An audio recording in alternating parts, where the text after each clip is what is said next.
Hi, everybody. Today we're going to talk about the cat in the hat. We're going to talk about green eggs and ham. We're going to talk about Dr. Seuss and the cancel culture, moral failures, and Christianity. So you've come to the right place. And so the first thing I want to mention, and I'm also going to talk about a few other topics besides that. I'm going to talk about Neanderthal, where there's a reference to Neanderthals and the difference between California and Texas and some of their prioritizing around COVID. And so we'll talk a little bit about that. We'll talk about what is original sin, when does it occur? When does it occur in a human? Is a human a person prior to birth? Is a human a person after birth? Is personhood conferred through the birth canal? So we'll talk a little bit about that. And we're going to chat about the problems, the things that really bother the left versus the right. And so the left tend to be really bothered by immigration, and the right tend to be really bothered by Trump supporters. And so we've got this really strange deal going on right now in the world. But first, I want to talk a little bit about green eggs and ham. And that's Sam I am. That's Sam I am. So here's a couple of lines that on green eggs and ham that I would say definitely is not an ethnic or a racial stereotype. In fact, the whole book is not does not have ethnic problems or racial stereotypes. But this isn't the particular book that the Virginia education group decided that they want to ban. They banned some books that they feel were had ethnic stereotypes. Now, the big question is, what happened actually after a lot of these books were banned. What's really interesting is there was a surge in sales of Dr. Seuss books on Amazon. So out of the top 10 books sold recently, it's been Dr. Seuss. 9 out of the top 10 have been Dr. Seuss. And so here's the kind of lines that he did. I appreciate these books because they really helped me when I was raising my kids when they were a lot younger, because it helped me to teach them to read. Would you like them in a box? Would you eat them with a fox? See, Dr. Seuss had a way with words, and that helped kids to read when you rhyme words like that. And so I would say that it's outrageous that these people have such a cancel culture going on. We saw what happened with Gina Carano, a rather obscure tweet that she put out there that did not offend Jewish people, like Ben Shapiro, about the Holocaust and a comparison of the Holocaust to people on the right who are trying to cancel culture. It's kind of a strange tweet, but it was one that earned her a firing from Disney. So Disney's entirely full of it with the cancel culture. Millions of people probably have been unsubscribing to Disney and to Disney Plus and looking at that. And I'm going to question my thoughts about going to the Disney theme parks. I mean, I live about an hour from Disney World, and I think to myself, why should I go and patronize them when they're going around canceling people who are Christians for Christian perspectives and Christian views? And so I think that that's a problem. And so we're going to get into this in just a moment. I also want to talk about something I find quite amusing. So I was listening to the television yesterday, and I saw Andrew Cuomo get up there, and Andrew Cuomo has been accused of sexual harassment. And why do I find that amusing? Because here's how he responded. Now, he's been in hiding for a little while since these accusations came forward. A more serious allegation against him is the way that he treated older people in nursing homes. And a lot of people, unfortunately, caught COVID due to some of his policies. But more interesting, and why the left, a lot of people on the left are actually now against Andrew Cuomo, is because he's been accused by 3 women of sexual harassment. And so they've accused him of, just one woman said he just came forward and just kissed her sort of out of the blue. And apparently that was at a wedding. So maybe he had a little too much to drink, and his inhibitions were gone or something. I don't know. But whatever it was, that was not appreciated. You don't just go up to a random person and kiss them on the lips. That's not normal. But Andrew Cuomo, here's what he said. He said that he likes to go around kissing everyone. In fact, he said that if we dug through old photos and old news clips and things about him, we'd find him kissing everyone, and that's completely normal. Now, it is not normal for a government leader to be going around kissing his constituents. That is not a normal move. That is abnormal. So that's another problem that we have going on today in society. We've got people like Andrew Cuomo thinking it's perfectly acceptable to go around kissing constituents. So another issue that we have going on in society today that I've been noticing, now I don't know if you guys have been paying attention to this, but when I was growing up many, many moons ago, people who were working on airplanes were called stewards or stewardesses. In fact, going all the way back to prior to 1972, when we had Diaz versus Pan American, it was mainly stewardesses. Okay, Diaz was a male flight attendant who wanted to get a job as a steward, and Pan American said that customers prefer females in that role, and it went all the way up to the Supreme Court. And they said, well, why, the big question was, what's the essence of the business? Why do people get on airplanes? That's the way that our courts look at these kind of things. And they realized, no, people don't get on airplanes because they want to see a female stewardess. Instead, they get on airplanes because they want to go from point A to point B. And so Diaz actually won that case, and that's why today we see lots of male and female flight attendants. And notice I just changed the wording there. In the old days, the wording for a person who was serving you on a plane was steward and stewardess. Today, it's flight attendant. In the old days, when I go to a restaurant, I was served by either a waiter or a waitress. Today, I'm served by a server. Now, why is that?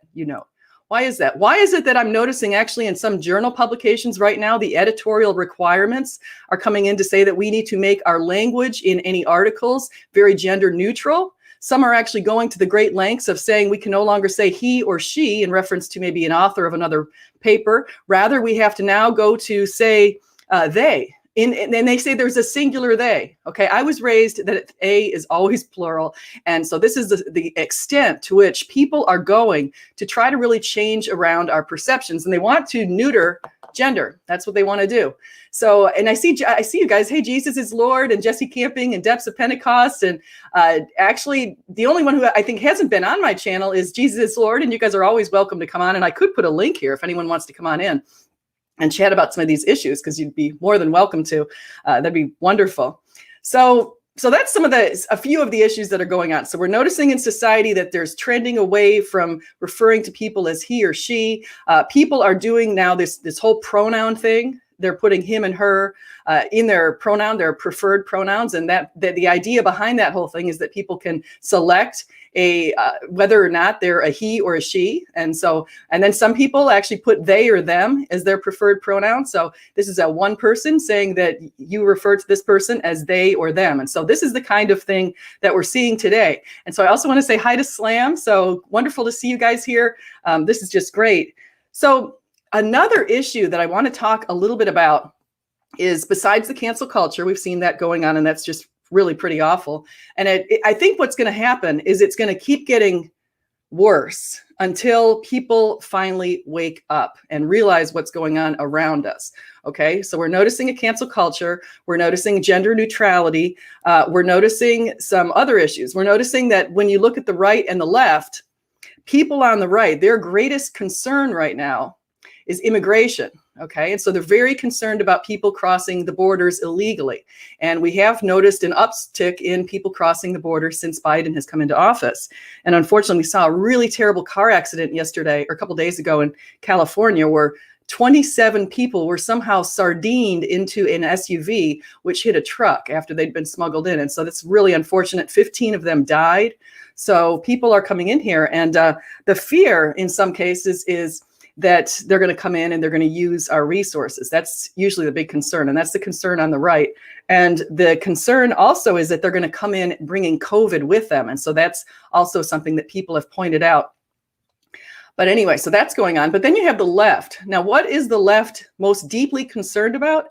The left is most deeply concerned about Trump supporters, which I find almost hilarious. Like, why are they that concerned about Trump supporters? It's just plain nuts. So I think they have this thing. They're really anti-Trump. Anything Trump does, they're against. And Trump actually made some pretty good decisions. Like, he brokered a peace agreement in the Middle East. And he's done some things that historically were pretty much almost impossible. And so you actually look at some of the things he's done and you say, wait a second, he's actually acting in a morally, I mean, he's personally, obviously, he has some serious moral issues in his past and his sexual relationships and all that kind of stuff, which I don't want to get into. However, he has acted in a morally consistent, religious way in some decisions that he's made. And so I actually started to, I just sort of turned my opinion on him through his term as I was watching some of the things that he was going up against and how he was willing to stand up against some of these crazy policies that are coming out on the other side. And so I mentioned moral failures here in the title because another apologist has just abandoned Twitter. And so first we had the first apologist to abandon Twitter. First we had Ravi Zacharias come out with his own moral failures. He didn't admit it We don't know if he repented towards the very end. It looks like he might not have, which would not be good. But we have confirmation that, yes, he had been sexually abusing multiple women over the years. So quite a long term of doing that. So then we have another Christian, a guy called Sal Cordova, and he's actually been on my channel years ago. He came on it a couple of times. One time he came on, I think he came on a couple of times, but he came on to debate an atheist once on my channel. And so you can go back and watch that. But he just yesterday, all of a sudden on Facebook, he posts this site that said that he'd been working with the church and he was going to leave everything to the elders. He was no longer going to be doing apologetics. He was no longer going to be evangelizing. He's a very stout Calvinist. He's actually said some things to me that haven't been very nice, because he doesn't believe it's possible that people can have spiritual experiences after the closing of the Bible, the canon. And I do believe that people can have spiritual experiences, because I personally have had spiritual experiences. And I also see that it's in the Bible that in the end times, we will all have these spiritual experiences. It says that quite clearly, but he interprets that differently. But anyway, so he stepped down and he didn't tell us what he did, but he said that he committed a moral failure. And he told his senior leaders at his church about this particular moral failure, whatever it is. And then he decided to turn off his Twitter account, and he was going to turn off his Facebook account, his personal Facebook account, and just sort of leave the whole business behind. Now, why is that interesting? What's interesting is I'm noticing I follow people on Twitter to see what is their perspective on this. What do they think about this? And a lot of people on Twitter, they're speculating. And the funny thing is, they almost seem kind of desperate to know what Sal Cordova did. And it's like, does it really matter to you what Sal did? I really don't care what Sal did. I am curious, so I have to admit, like them, I'm also curious to know. I can say that usually when you do a moral failure and it's considered to such a high level that they have to stop your ministry altogether, that this moral failure probably was a sexual failure. I would just have to guess that. I can't imagine it would be something like he stole money from the church. I just can't picture him doing anything like that. So the biggest, in fact, in the Bible, it says among some of the worst sins in the Bible, and they do come on a hierarchy, are those sexual sins. And so he might have done something like that. This whole thing did seem very abrupt, though, because he was just tweeting at Skylar Fiction a couple of days ago and nothing seemed to be going wrong. So I don't know. That could also mean that someone else stepped forward first, maybe, and pointed this out to the leaders, and Sal was outed. I don't know, something, I'm speculating a little bit here, but whatever it is, let's say our prayers for people like him, because I don't like to see people feel like they have to leave the church. And let's pray that he somehow repents, as he sounds like he was, and he's actually in a better position than Ravi Zacharias, because Ravi may not have repented, but Sal is clearly doing something to make right on this kind of stuff. And so I want to say hi to people in the chat. I'm just kind of noticing what you're saying here. I see there's conversations going with Susan and Phil, and Cutro. He's been on my channel too. He's Depths of Pentecost. You're going to want to read his book on Exodus. It's really good. And Slam RN, she's been on my channel, and she reported a miracle that she personally experienced on my channel not too long ago. And I didn't even expect it. It was out of the blue. We were chatting, and she's like, well, there was the miracle. So she was in hospice. She was practically on her deathbed, literally on her deathbed, when suddenly she was revived, and Jesus basically gave her health back, and she's healthy today. And that was a long time ago. And so this is just a great testament that the Lord is busy working today in our lives. And so I also want to talk a little bit about original sin and what my thoughts are on that, because I'm going to be talking to a girl called Kelly Pearsall, who goes by the Godless Granny, on her channel today at 3:00 Eastern. And so she wants to ask me about original sin. And so that kind of relates to my abortion topic that I like to discuss. And so here's the thing. The way that people conceive this is a little differently. Some people say, we all know that all fall short of the glory of God. Okay, so that's Romans 3:23. And so we all know that everyone, there's not a human being except for Jesus who incarnated into from the divine, a divine incarnation. He is the only one who's been without sin. In fact, even in his whole bloodline, everyone had sinned. He even had people like prostitutes, like Rahab, even in his bloodline. But going all the way, we get to Jesus, and he was without sin. And how we know that, how we can have a little bit of confirmation that he was without sin, is because the people who knew him the best were his brothers, right? His brothers and his sisters, his family. That's who knows you the best. If you're 30 years old, 33 years old, the people who've spent the majority of your life with you are your brothers and sisters.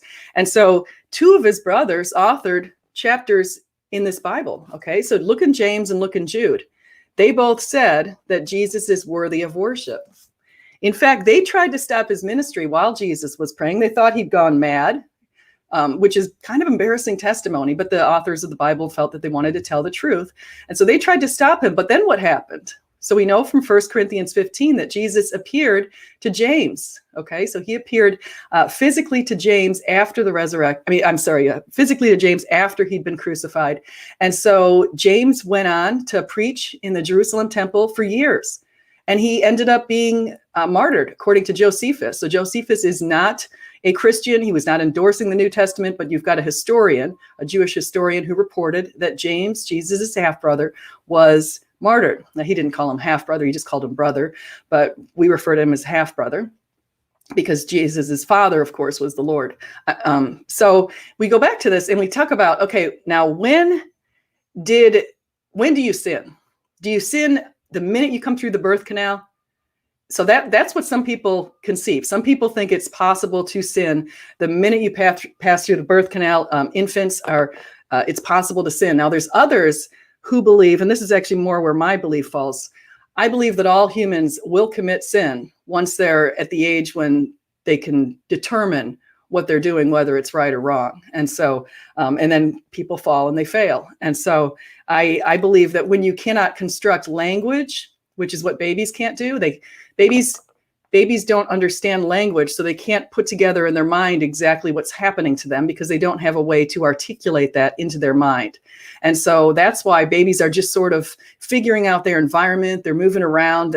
They do experience some emotions and things like that, of course, but they can't articulate. They can't put it together to really understand it. So in my view, the sin comes through later when you get a little bit older and you're finally able to know the difference between right and wrong. I know if I go steal the cookie or something like that, if I'm a little kid and I was told not to, or I steal something or I hit somebody, those kind of things kids do, and they know whether they're right or wrong. So in the Catholic Church, they actually look at that as this sort of age of I think they call it age of consent, I want to say, but anyway, so the idea is everyone does sin, but obviously if you're a little infant, you can't really put that together in your mind. So I would just say that's sort of how I deal with that.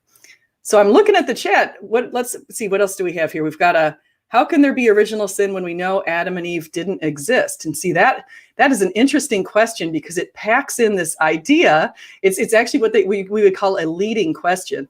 And so, hey, thanks, Susan. It packs in the idea that Adam and Eve did not exist. And I would say that Adam and Eve did very much exist. The timing of exactly when Adam and Eve existed is something that people might call into question. If you're a young Earth creationist, you believe sometimes that the Earth is around 6,000 years old, and you believe that Adam and Eve appeared at that time. And the old Earth creationists believe that humans came onto the planet somewhere around 100 or 150,000 years ago. And some of them believe that Adam, therefore, came about 100 or 150,000 years ago. There are others, actually, I've actually heard, I think it's out of Biologos, I believe they think something like there were humans populating the planet, but the first ones that Adam and Eve came about actually more like around maybe 10,000 years ago when we start tracking human history. So some people believe that idea, but I don't really, to me, it's such a non-issue. It doesn't really matter exactly when they came about, or I know how they came about, and I know that they came about, and I trust this, I trust it. So that's one of the ways that I know that. And so I wanted to see, so actually let me break some good points that I'm seeing here in the chat. So I see Phil is just saying Trump isn't president anymore. People need to move on. I totally have to agree with you. People definitely need to move on. This everybody is just so up in arms over everything. I mean, to think that people would go back and look at children's books. I actually investigated this a little bit. I looked at the Willy Wonka, and apparently initially the Oompa Loompas were not Oompa Loompas from Oompa Loompa land.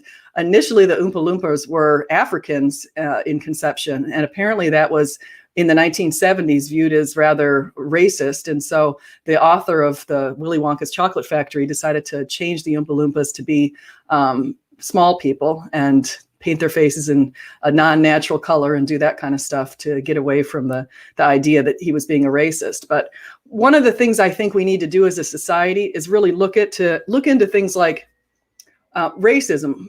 People are just being accused of racist basically only on your color of your skin. Like they're saying, if you have white skin, therefore you are a racist. There's a woman who's going around making a lot of money off of a book named Robin DiAngelo, who has decided that any white person is a white supremacist. And that's just, and so white people are saying, oh my gosh, I secretly am racist. People are making TikTok videos over this kind of stuff, trying to look like they're woke. And it's a real shame. Now, there are certainly some racists out there. I investigate them a lot because I come across that when I'm teaching human resource management to students. I look at the legal stuff and I see there definitely there are racists out there today, and they make racist decisions in workplaces, and they say some really awful things sometimes. And a lot of times they get sued, or the company gets sued because they employ this person. And so I've seen a lot of those cases, but to say that people are just basically born racist by the color of their skin is pretty silly. I think if we just focus on things like we're all part of the human race, I think that'd be better. I'm going to go ahead and put an invite here in the chat in case anyone wants to click on it. Copy. Because I see a lot of my friends in here. So I say, hey, thank you to everybody who's in here. So, because I've got Phil in here, I've got Craig Reed, Susan had to leave, Charlie Reed. So we got two Reeds. So anyway, so those are some of the topics that I've been thinking a lot about lately. Today, I actually listened to a really good video. What was the name of the guy? I think Jonathan Fadjo, something like that, talked to Jordan Peterson. And it's really interesting. It seems like Jordan Peterson is on the cusp of becoming a believer in Jesus Christ. But here are the impediments that I discovered in this conversation. So yes, that's a link to join, Craig, if you want to join. So I noticed the Jonathan. So what they were talking about is Jonathan is an Orthodox Christian. And so he kept putting these little hints out there. And Jordan said something like he wouldn't want to, it's such a moral obligation to determine that God does exist and to realize. He said it would weigh down on him so much, this moral obligation to be good. And he said, he pointed to the Catholic Church and he said, look at these people in the Catholic Church. If they really believed in God, would they commit some of the sexual sins that we've seen? And that's a good question. But the response to that I thought was really good. So the response was, well, wait a second. There are a lot of saints out there. And so we realize, yes, some people fail. There are a lot of moral failures, but there's also a lot of moral exemplars. Okay, so we have them listed as our saints. Some people live full lives and very much sacrifices and all that kind of stuff. And I'll give an example of that. I've got my sister-in-law. Her dad recently passed away of Alzheimer's. But prior to that, for many, many years, he was an upstanding man in the church. He was every Thanksgiving, he would go over and deliver turkeys through something similar to Metropolitan Ministries. Very much a giving man. He was very wonderful to be around.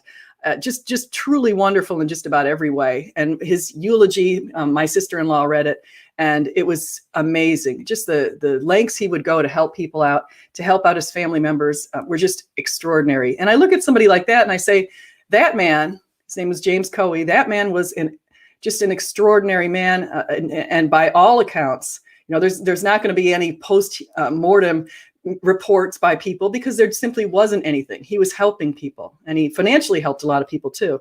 And so anyway, we look at people like that and we say, okay, that is an example of someone who was following God and walking in his ways and doing it right. Now, does that mean that people like Jordan Peterson, it's not possible for Jordan Peterson? I can't imagine what Jordan Peterson thinks that he's doing that could be so bad that God would reject him. But I can say that we know that we all fall short. And by our faith, one of the things that distinguishes Protestants from Catholics is we believe, as Protestants, we believe that we're saved by faith. And so it's through our faith and our trust that we're saved. And so that's a pretty good thing. And, oh, did Jordan Peterson's wife become a Christian? I didn't finish that whole thing. So actually, here's what happened with Jordan Peterson's wife. He said that his wife thought she had terminal cancer, and somehow she's healthy today. And so she just was sick, this kind of recent, but somehow she's healthy today. And maybe she's coming back to Christianity because of that. Another thing with Jordan Peterson that I heard today was he was mentioning how he's in a lot of pain. And he didn't say like if it's mental pain or physical pain, but I suspect it's physical pain. And so he was just mentioning that sort of thing. And so he said that's also kind of holding him back a little bit. And so I can actually understand that. I know some people who've dealt with chronic pain, and it's kind of a way of lashing out against God, shaking your fist at the heavens and saying, I can't deal with this, stop it, go away, that sort of thing. And so we do see that kind of stuff. So yeah, I put a link in here if anybody wants to join. Craig, jump on in. Or I see Phil says he's at work right now, so he can't join in, but I think that'd be great. So yeah, so this whole thing with the cat in the hat. Now, another thing that I was hearing with this Jordan Peterson conversation that I'm going to go listen to, actually I'm going to go buy, is he recommended a book called Ion by Carl Jung. And he was just saying that this particular book, he said it almost drove him insane. Now, if you don't believe in God and you don't believe in Christianity and you read a book that apparently links in all kinds of symbolism through the centuries, and kind of it ties in with many things in the Bible. And so apparently that's something that we can see. And so I'm very curious to see about that. I look at some of the symbolism in the constellations and God's call in the Bible for us to really look into the constellations.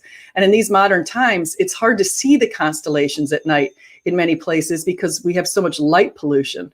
Unless you live in North Korea, then you can see the constellation perfectly fine at night because there's no light except for where Kim Jong-un lives.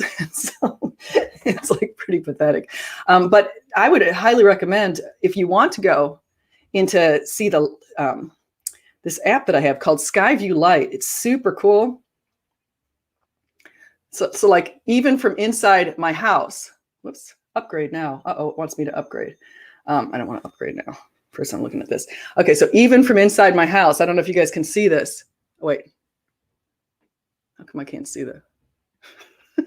Anyway, if I pull this up to the sky, I can actually right now see Saturn. I can see Capricornus, it says. I can see Aquarius. I can actually see the man of Aquarius outlined in the stars. It's super cool. But one of the things that they did in ancient times is they really did follow the stars, and they paid a lot of attention to the stars. And so that's pretty fascinating. And it also ties in with Revelation, because Revelation makes a lot of mention of constellations and the constellations coming into alignment when Jesus was born. And so we see that sort of thing going on, which is very interesting. So I want to say hi to people in the chat again. And I see somebody new. I haven't seen him before. Kent Smith, hi. Says, I like Michael Heiser, but that's not what the Bible teaches about Adam and Eve. Adam, then Eve were the first human beings created from the dust of the earth. Yeah, I believe that. And I also believe that I also look at some different interesting things about the Bible. Like Eve wasn't named until after she fell. I thought that was kind of an interesting thing. And hi, Mr. Parker. So welcome to the chat, everybody. So Eve wasn't named until she fell. And I thought that was interesting. And Adam, the word Adam actually means man. And so Adam and Eve were the first people, first Homo sapiens, if you want to say it like that. We know that if you go through the 6 days of creation, we can see that there was a beginning and there was an end of every day. And what's super fascinating is you go through it, days 1 through 5, God said, and it was good at the very end of the day. And then you go to Genesis, you go to the 6th day, and God actually, after creating humans, he said, and it was very good. So that stresses the importance of humans as made in the image of God and made as man and woman in the image of God. So we can go back to Genesis 1:27 for confirmation of that, okay? But anyway, so then we get to the 7th day, and there was never a night. So we have the 6 days, day, night, day, night, day, night, and the seventh day, there's not a night. Now, how do I interpret that? I interpret this all to be periods of time. Okay, because the word yom, Y-O-M, can mean a day or day and age or a period of time. So if you go to that and you look at it and you realize that the seventh day doesn't have a night, maybe it's because we're in the seventh day. We're in the day of God's rest. And maybe that's one of the reasons, as Hugh Ross has pointed out, that we haven't seen new species so much in these times, in these modern times, or even in relatively recent times, is because God is at rest. And so that's just a thought that's kind of an interesting thing. So the question is, if you guys are joining and you're wondering what brings people to Christianity, if that's another one of the questions people are asking. And I will say most people come to Christianity because they have personal experiences and they have a relationship with Jesus. And I think that's one of the reasons most people come to Christianity. And it's certainly how I came to Christianity. But there are some people who come based on evidence. And so someone like J. Warner Wallace, who wrote Cold Case Christianity, he was a detective, an atheist detective, and he looked at the evidence surrounding the crucifixion and the resurrection. And he looked at the 4 gospel accounts, and he realized something pretty important. He said, as a detective, if he went to witnesses and they were investigating crime scenes, and the witnesses each had different perspectives, he knew they were lying if the perspectives were completely matched, because he knew that that meant they got together and they decided that they were going to say exactly the same thing, and that's how they would say it. But he knew that they had to have these slight differences between the accounts if they were actually telling the truth, because we're different people and we have different perspectives. And so he looked at the Gospels and he realized, yes, that's actually what's going on here. These are slightly different perspectives, slightly different angles. And so you look at the 4 accounts and you say to yourself, should we believe this stuff? Well, what's some of the interesting stuff that I mentioned a little bit earlier, but if we look at a lot of the embarrassing testimonies in the Gospels, for example, Jesus' brothers trying to stop his ministry, or Jesus saying that they talked about his drinking, and he said something like, that John the Baptist wasn't drinking, but Jesus drinks. And so they talked about that kind of stuff. They talked about Peter and his denial of Jesus. 3 times Peter denied Jesus. That's a little embarrassing when Jesus said to Peter, on this rock I will build my church. Okay, so that's a little bit embarrassing. The women, women's testimony, according to Josephus, was completely not valuable. To have trusted testimony at that time, you needed to have men. And so who were the first to discover the empty tomb? Women. And that's in all 4 gospel accounts. So women were the first to discover the empty tomb. They came back and reported it to the men. They were the ones standing there at the crucifixion. Besides John, the men had all been in hiding because they didn't want to share the same fate as Jesus. So women were the ones who initially came running back and telling Peter and John and the other apostles. So Peter and John ran over there, after finally believing them, ran over to the tomb, and they also found it empty. And then Jesus appeared individually to Peter at some point here. We're not told in the Gospels when he appeared to Peter, but he did individually appear to Peter. He appeared to the 12. He appeared then to over 500, and he appeared over a 40-day period. Now, another way that we can confirm that, yes, this is the truth, is we'll go back and we'll look at the fact that these disciples were suddenly completely changed. So you've got Peter, who during the crucifixion denies Jesus 3 times. During the process of the crucifixion, denied Jesus 3 times. And then he goes into hiding, very embarrassing. The other apostles were with him in hiding, okay, the male apostles. And they suddenly came out and reported that over this 40-day period, they saw Jesus. They lost their fear. We've got lots of reports in the book of Acts of them singing in the prisons.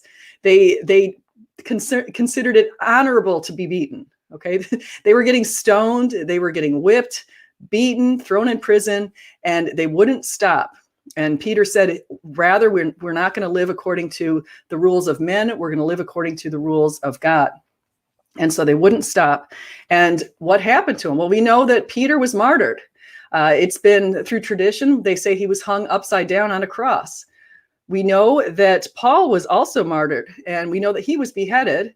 And these two are pretty well accepted martyrdoms. Okay, so Sean McDowell has actually done a book on this that you might want to reference if you want to see all of the evidence that he's pulled extra biblically to support these martyrdoms.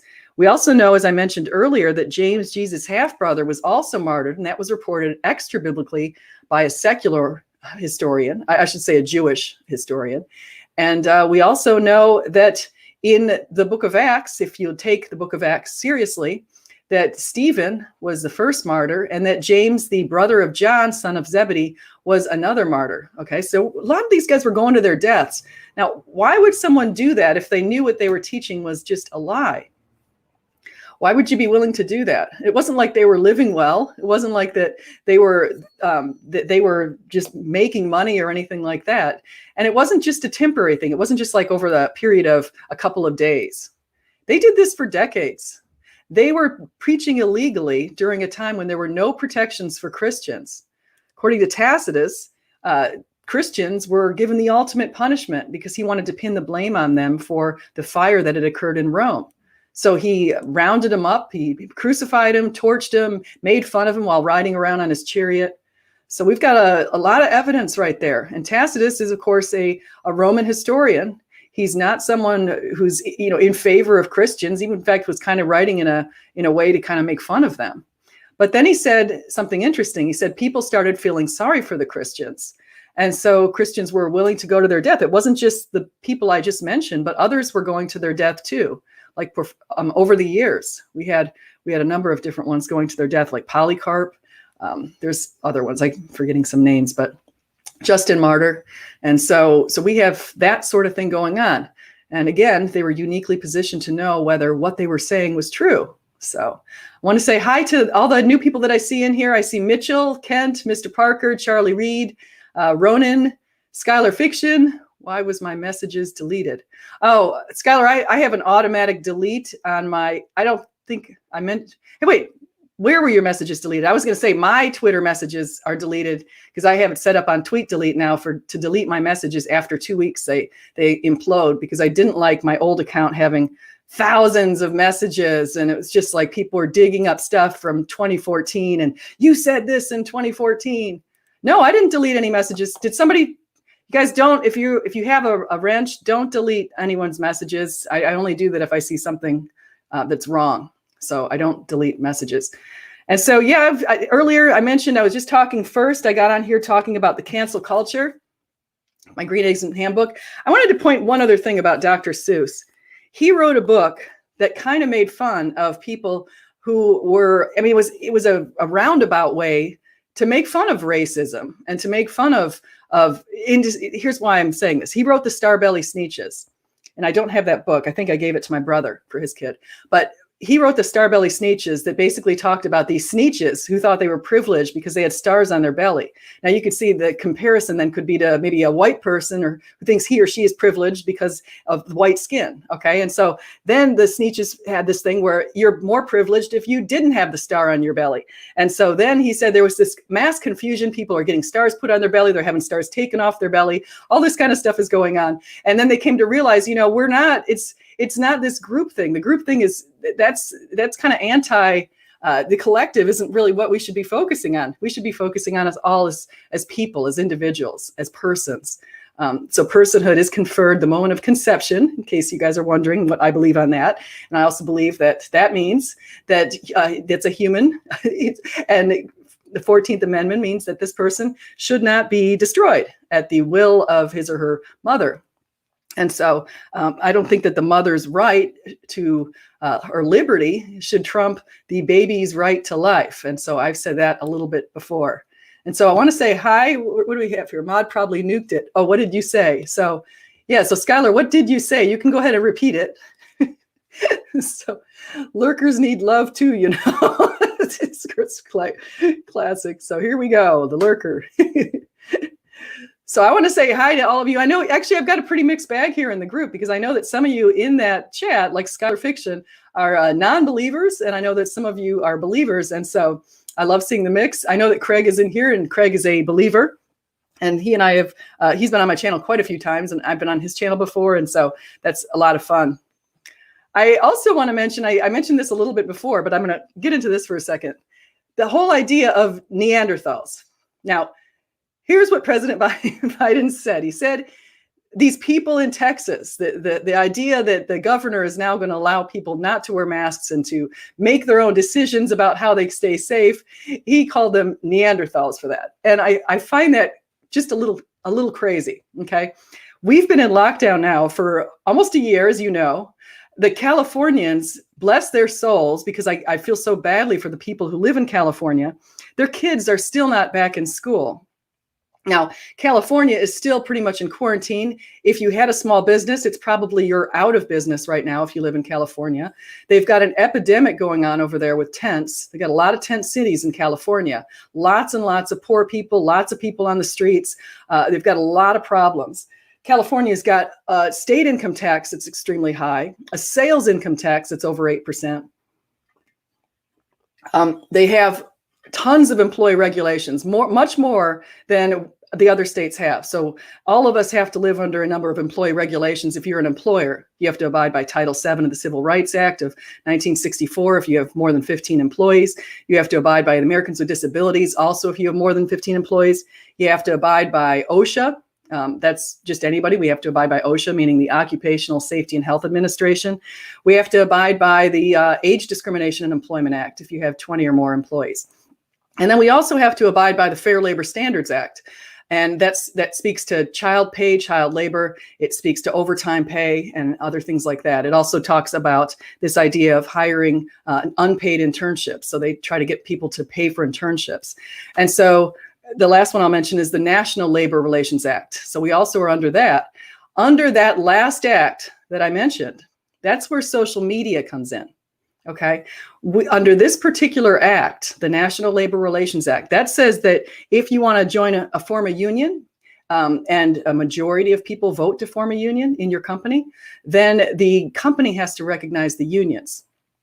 Now, that act also says that people who are employees are allowed to engage in protected, concerted activities when they want to discuss their workplace. If they want to discuss workplace criticisms that they have, like, for example, maybe they're unhappy with their pay, they're allowed to form a group of people and to talk about that. They can do it on social media. They're protected by the Fair Labor Standards Act. The National Labor Relations Act for that. Now, what's interesting about that is I've seen some violations. Like, I actually just saw a case up against Trader Joe's where a person was complaining. He sent a letter about his concerns about how Trader Joe's was handling COVID and how they could do better as far as aerating Trader Joe's. And what happened was he was immediately fired after that. And so I saw in this particular tweet that ended up going viral that the president of Trader Joe's, or CEO, or whoever it was, a leader, had him fired after this person sent a letter to that person. Now, a couple of lawyers jumped on that. I saw them write. They said they'd do it pro bono. They'd represent this guy because it's a clear violation of the National Labor Relations Act. So you're allowed to say what you want. I'm going back to that because I want to go back to the unions idea. Now, one of the deals that's going on right now in the United States, around the 1950s, we were at the peak of unionization here in the United States. So you had, and actually in the 1950s, we had the lowest levels of income inequality.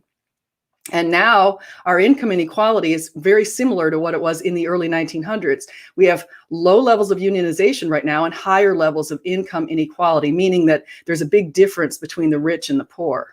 Okay, so during the 1950s, people, a lot of times were just one person. You didn't need dual income families. You had maybe a mother or the father was making money. Typically, the father would go out and the mother would stay home and raise the kids. And so that was very much of a Leave It to Beaver sort of a environment back then.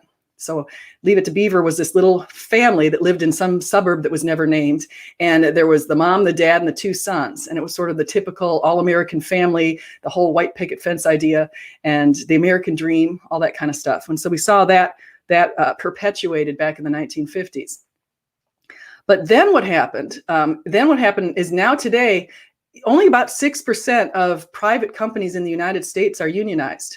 Okay, but we have a lot of public unionization. And that's why I'm going to go back to California now.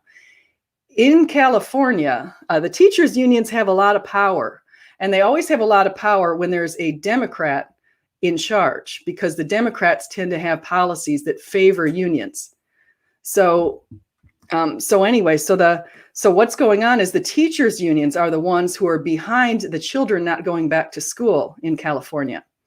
And so listen to these stats. In Florida, where I am, our kids have been back in school since the fall, since the beginning of the school year. It's been wonderful. My kids are at school right now, super happy about it. Sure, they've had a couple of quarantines, a couple scares, but you know what? They're in school and they're learning and they're around their friends. They all wear masks. They take social distancing seriously, all that kind of stuff. We can go to the beaches. We can go to restaurants. We can sit inside at restaurants. I've actually gone out a couple times, not much, but a couple times. And in California, they don't have those kind of freedoms. If you want to get your hair cut in California, you have to sit outside to get your hair cut in California. At least they allow you to get your hair cut. It's almost miraculous they do.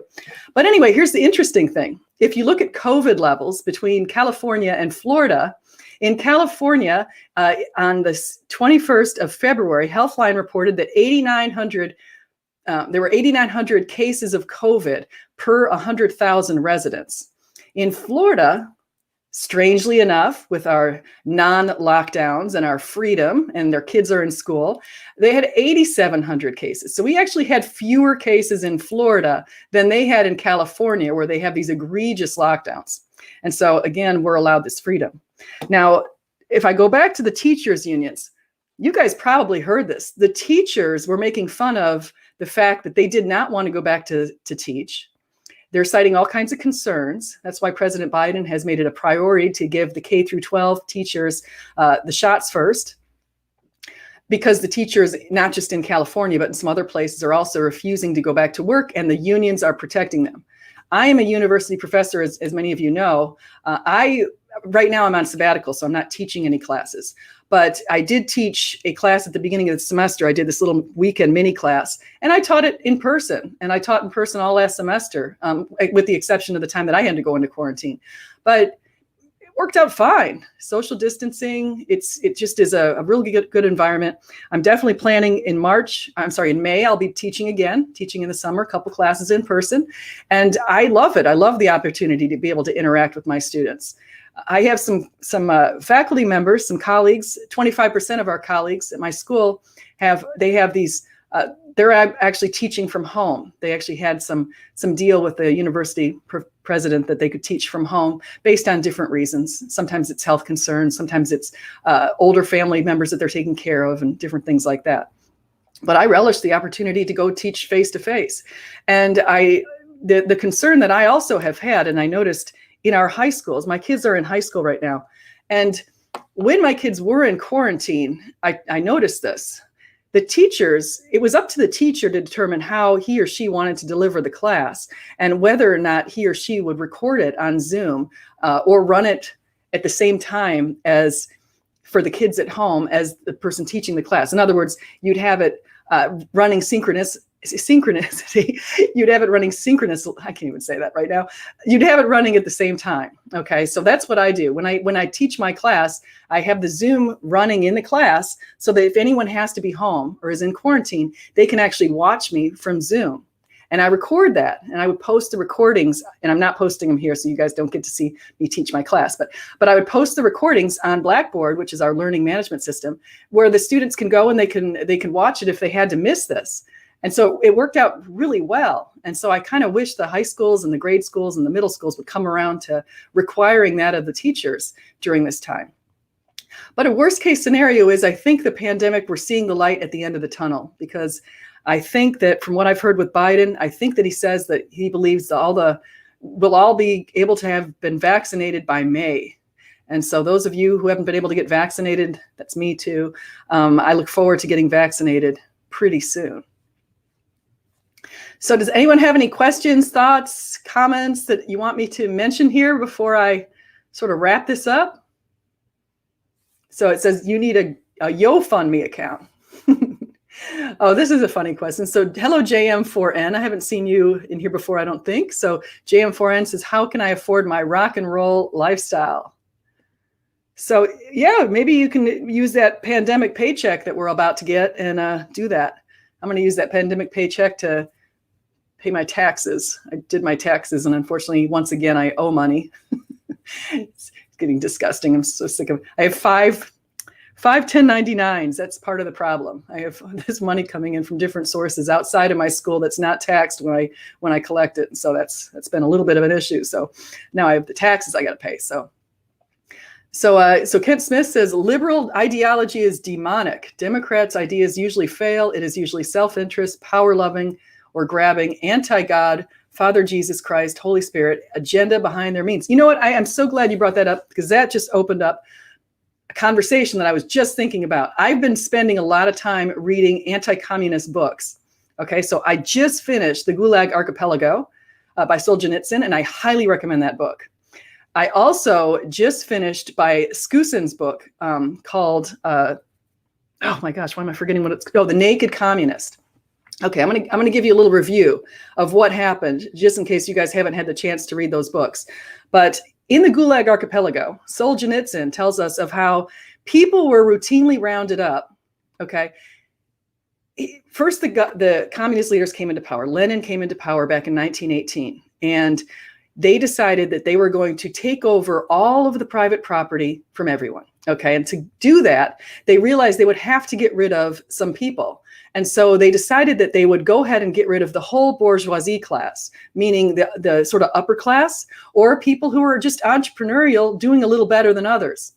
He said they would look at a neighborhood, and if they saw one house particularly standing out as much nicer than other houses, they would say, that's the one we've got to arrest. And so a lot of people were arrested under false pretenses, bad reasoning.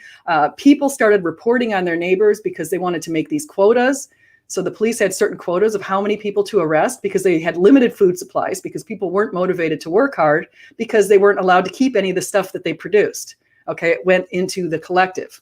For example, you could be arrested in Russia at this time if you were a farmer and you produced crops.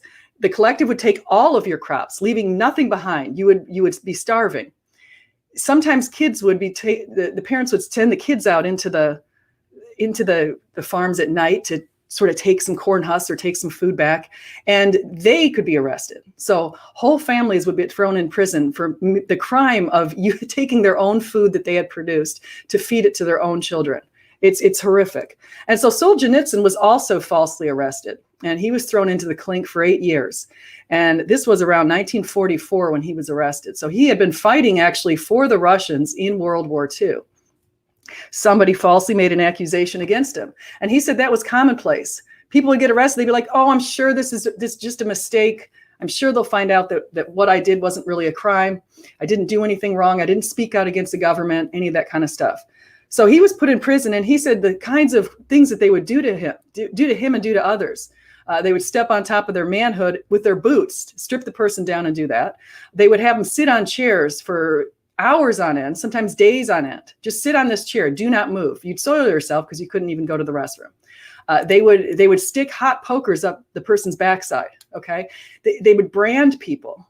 They did all kinds of really egregious things to people, and nobody knew about this in the West, or those who did weren't speaking out. So now that brings us to Scoussen's book, The Naked Communist. Skousen said he was an FBI agent in around the same period of time.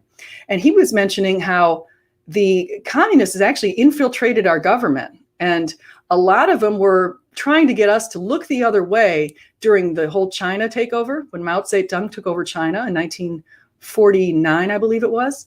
They were getting us to look the other way with the USSR. So we weren't noticing that there were these massive human casualties and atrocities in these prisons going on. So all this stuff was sort of hidden from us. This whole idea that McCarthyism is a bad thing is absurd. What was going on in communist Russia was morally egregious. So it was really, really awful. So yeah, hey, logical, plausible, probable. I'd like to see you here too. He was just on my channel. So he says, Dr. Seuss didn't get banned for being a communist during the Cold War, but he gets canceled for identity politics. Oh, I didn't know Dr. Seuss was a communist. That's crazy. My gosh, crazy guy. Okay, so that's a new fact you learn every day.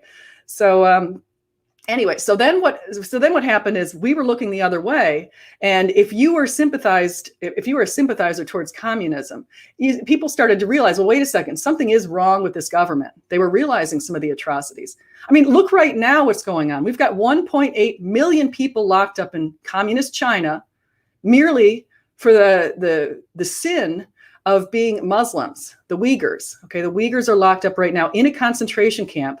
The women are being raped, they're being beaten. All this kind of stuff is going on. And guess what Joe Biden says? He says, well, that's their culture. Seriously? Seriously. We need to really call out to him. And some say, well, we can't go in there and help everybody out there. Or maybe some people have bad feelings about Muslims. You guys have to think about what's going on here. They were rounded up after a couple of Muslims actually were doing some sort of terrorizing.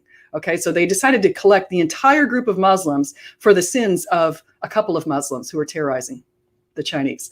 So that's a big problem. Okay, but anyway, so that brings us back to the naked communists. So now we have this idea that finally Ronald Reagan read The Naked Communists, and he was a big fan of it. But Ronald Reagan realized what was going on, and he realized that these people were being brutalized, and truth wasn't valued over there. Lying was valued, and all sorts of other things. Being unjust to your neighbor was valued. We have the leaders doing that same kind of stuff. Lenin, Stalin, and Khrushchev. They were really doing awful things to each other. They would kill the other people in their parties and all that kind of stuff. But anyway, so this is going on, and people are looking the other way. It didn't happen until 1989 when the Berlin Wall fell, and that we can thank Ronald Reagan for his work, his hard efforts on making sure that happened. One of the reasons President Reagan was in term between 1980 and 1988, one of the reasons he was so popular, he was amazingly popular. In fact, in his second term, he won all but 6 of the Electoral College votes against Mondale. All but 6. Can you imagine that today? All of our elections are so contested today because they're so darn close. But Reagan picked up all but 6. And I loved Reagan back then. Okay, that was a time during the 1980s. Reagan, we would watch these shows, like this show that had Alex P. Keaton on it called Family Ties, where he'd dress up in a suit. And this idea of being a conservative was a really positive thing back then. Everyone wanted to be a hardworking, diligent Alex P. Keaton, including me. And so I was a big fan back then.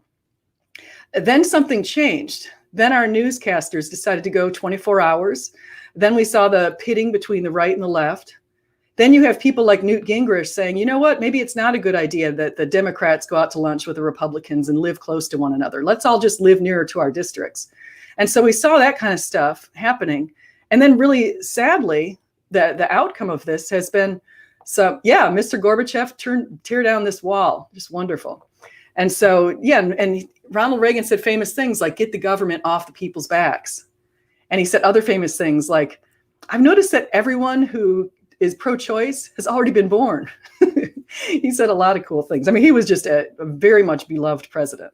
And so, but then what happened was we see people who seem pretty reasonable. Like I jumped into the Democratic bandwagon with Bill Clinton. And I thought, this guy seems pretty reasonable. And I liked his little statements like, it's the economy, stupid. And so I ended up jumping onto the Democratic bandwagon for a bunch of years, actually, and just jumped off it 2 years ago when I realized the Democrats are no longer moderate. Okay, if Joe Biden is our most moderate one, which that's what the newscasters have said, they say, oh, he's such a nice guy. He is doing things that are definitely coming in on the far left. Okay, some of the things that he's coming up with, like, and I don't even want to really mention them here, but I'm just going to mention them here. Okay, this idea that you can, at the age of 3 or 5 or 8, choose your gender is something that we really need to speak up about. Okay, as Christians, we need to speak out on our beliefs, firmly held, sincerely held beliefs in the Bible, that men are made as men and women are made as women. Now, does that mean that if an adult wants to go ahead and do that, people are legally able to do that if they want to do that as an adult. And they're now protected in the workplace from discrimination. You cannot discriminate against people who make those decisions. My big issue is looking at the kids. And so I don't think that we should allow our kids to take puberty blockers and to do this sort of thing at these young ages, because their brains haven't even fully formed yet. Scholar Fiction was in here talking about a little while, not in this, but I was on Twitter talking to him about marijuana and his views on Florida politicians. And he thinks that the Florida politicians are pretty awful because one is they want to have some restrictions on the THC levels in marijuana, apparently. I didn't know this. I don't follow marijuana so much, but that's one of the things that Skylar was pretty much up in arms against. Another thing that our Florida politicians are doing is Ron DeSantis actually collected about 20% of the vote of people who were at this conservative conference recently for the bid for a presidential nomination. Trump collected 55% of the vote. So that's another one. So yeah, logical, plausible, probable. Who said that? Logical, plausible, probable. So he said, and that's John Maddox. I paid for this microphone. That's actually, so speaking of that, John Maddox was on my channel recently, and we were talking about capitalism. And a lot of people think that capitalism has a bad name because they look at the greed. They look at somebody like the Tesla, Elon Musk, who has $190 billion. They look at somebody like Jeff Bezos, the Amazon CEO, who has about $190 billion, actually about $200 billion. They look at that kind of thing, and then they look at the average worker of Amazon, and they say, wait a second, these people some of them are barely scraping by. And so they see the corporate greed. So yeah, let me see what this, so Kent Hoven, CPA, says, your thoughts on Smokey Saint's criminal charges. That is interesting. I actually don't know anything about Smokey Saint's criminal charges. I'm sorry, I can't comment to that. So I'm sorry if Smokey Saint has criminal charges. I don't know what happened. So anyway, so I'm going back to this. So that's the thing that people see when they look at the capitalist versus the socialist. And my parents are socialist. They like they're capitalist socialists, put it that way. They love the idea of making money. They have a business. My dad, I should say, is still working with my brothers. They've got a very successful business down in Southeast Florida. But they like the idea of universal health care. They like the idea of helping the little guy and that sort of thing. So they feel like they lean a little bit to the left, but they're actually really just moderates. Now they're not the far leftists that I've been talking about today. So one of the things about socialism and communism, it's a lot of times it's not because people are trying to help the poor. It's because they actually hate the rich. And so they want to enact policies against them. We can see today from our very eyes what's going on in Venezuela and what socialism has truly done to a society. We need to be concerned about people like AOC, who endorses this Green New Plan, where she wants to eventually get rid of airplanes, and she wants to replace every building in the United States with one that's more environmentally friendly. This price tag on the Green New Deal is $93 trillion, okay, over 10 years. That would bankrupt us. If you think that we haven't pretty much been bankrupted already from the coronavirus and this new bill that's being taxed, that's being put out, that would do it to us, okay? That would put America out of business. Now, oh good, I got Craig here. So here, Craig, I'm gonna add you to the stream. How are you? Hi, how's it going? Oh, it's going well and good, I can hear you. Yeah, well, we'll see. I got a new router, so we'll see if that's the problem, because I've been avoiding StreamYard because it just hasn't worked for me at all, so. Well, you're on StreamYard right now, so. Right, and you can hear me fine, right? Yeah, I can hear you fine. So it could be the router, because so far everything's been better. I like, this is actually like a real router. I don't remember where we got the other one. I think they might have sent it to us. So we'll see. You can hear me fine, right? Yeah, I can totally hear you fine. So what have you been up to lately? I don't think I've seen you too much lately on Twitter or on your channel. Have I just missed it? No, I probably haven't done all that much. I posted you those TikTok videos, right? Oh yeah, you're getting a lot of. Didn't you have one that you're getting like thousands of views on? Hundreds of thousands, 200,000 views on one of them. Are you serious? Like, what did you do in it? I somehow have to get into that. It's just like a little. TikTok is really dumb, but it's really kind of fun. It's really easy to make these like little sketch type comedy videos. There'll be like trends on them and things like that. So I just did a couple of acting challenges where I did little sketches and I posted them on. So you were acting, or you were challenging people to act? No, what they do is like, there's this girl who does a lot of them. Her name is Ileana Gann, and she's actually been on like a Netflix show. She was on Insatiable, I think it's called. And what she does, what she was the one I started doing the most for. What you do is on TikTok, this is probably hard to understand if you haven't been on TikTok, but you can do a duet. So you can make a little standalone video for a minute, and then can watch your video and duet it, so that you and I are now on screen at the same time, and I'm using your video. So she does one half of a scene, and then gives the lines for me to read, or anybody who wants to duet it. So you do, it's called an acting challenge. So I take her video, duet it, and then like we're doing a scene together where I'm reading the lines that she wrote and she's in character. I don't know if that makes sense. You kind of have to see it. Yeah, I have not seen any duet videos. I've seen Shannon Q.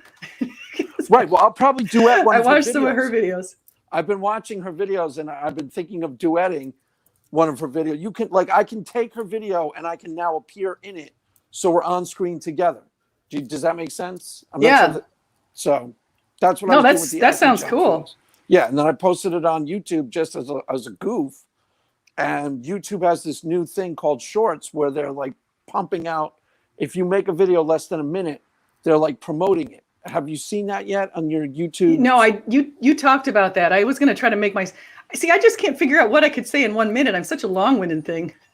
I know. Well, I am too. That's why I make those videos that I make are usually like 20 minutes long. And I'm always like, oh, I got to wrap it up.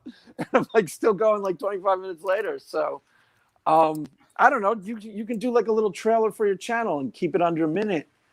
Go look at some of the channels have it and some don't.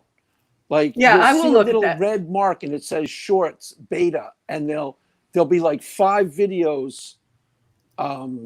Check out Ileana again. You'll see all her short videos. Yeah, I will. That sounds cool. And they promote them a lot. So I turned around one day. I posted it just as a goof. I never really used that channel at all. And I just posted those videos. I don't even know why I posted them. I was just like, oh, let's just post them on here. And I posted like 7. And then I turned around one day and I was like, wait a minute, that has 100,000 views? What on earth is going on? And then I started trying to figure out why it was. Can you monetize it or anything? That's a lot of views. If I get over 1,000 I'm almost at I think I have 850 subscribers on that channel now. So once you get over 1,000, yeah, you monetize this channel, right? Once you get over 1,000, you can start charging. But my videos don't get that many views, so it's like pennies. But if I got to figure out how to get more views on my channel. I know if I just step up on the technology, I know that I need to do that. So, well, try the shorts. I would put out like 1 or 2 short, less than a minute videos a week. Just put like a little trailer, or even like a little, I don't know, like a little clip of one of your videos. Like you have a video where you're interviewing, what's his face, right? What's the guy's name? Inspiring Philosophy. Or that could be a good one. Just take a little clip, like a little something you asked him and he gave a cool answer, and just go, less than a minute. Because they put it out as like a trailer to your channel to try to get people to go on the channel. Yeah. I think I'll feed. I'll do that. Yeah, that's a good idea. What's that? Have you seen it yet in your feed? No, I haven't. Well, you'll notice it if you pay attention, because if you go to like some new channel and they have it in the testing mode, they'll put up little short videos. There'll be like 5 of them, and they'll be called Shorts. And they prop up when you're scrolling now too. I don't know. I get like hundreds of them now, where the little animal attack videos and stuff. If you click on one, they just keep sending them to you. I think I'll make a short with my dog. Yeah, introducing yourself and your channel. Just make it less than a minute. And I'm gonna Shorts. Because I'm gonna do it, and you know what I'm gonna do? I'm gonna make a video of me walking my dog, and and saying, if you're not the lead dog, the view's all the same, because my dog usually walks me. Yeah, totally.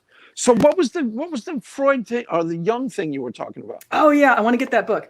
I just heard about it from Jordan Peterson, so I have to order the book. But it's called Ion. I think it might be spelled ION, but I haven't looked it up yet.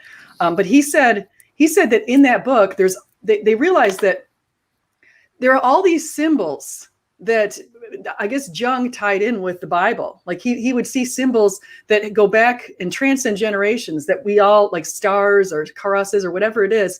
And he realized that that actually transcends generations, these symbols. And it kind of speaks to the idea that this isn't coming from the human mind. A lot of the stuff is coming from. Well, that's a lot of his. Jung had the idea, was the one who started the idea of the collective unconscious, where there's like archetypal imageries that transcend cultures and religions.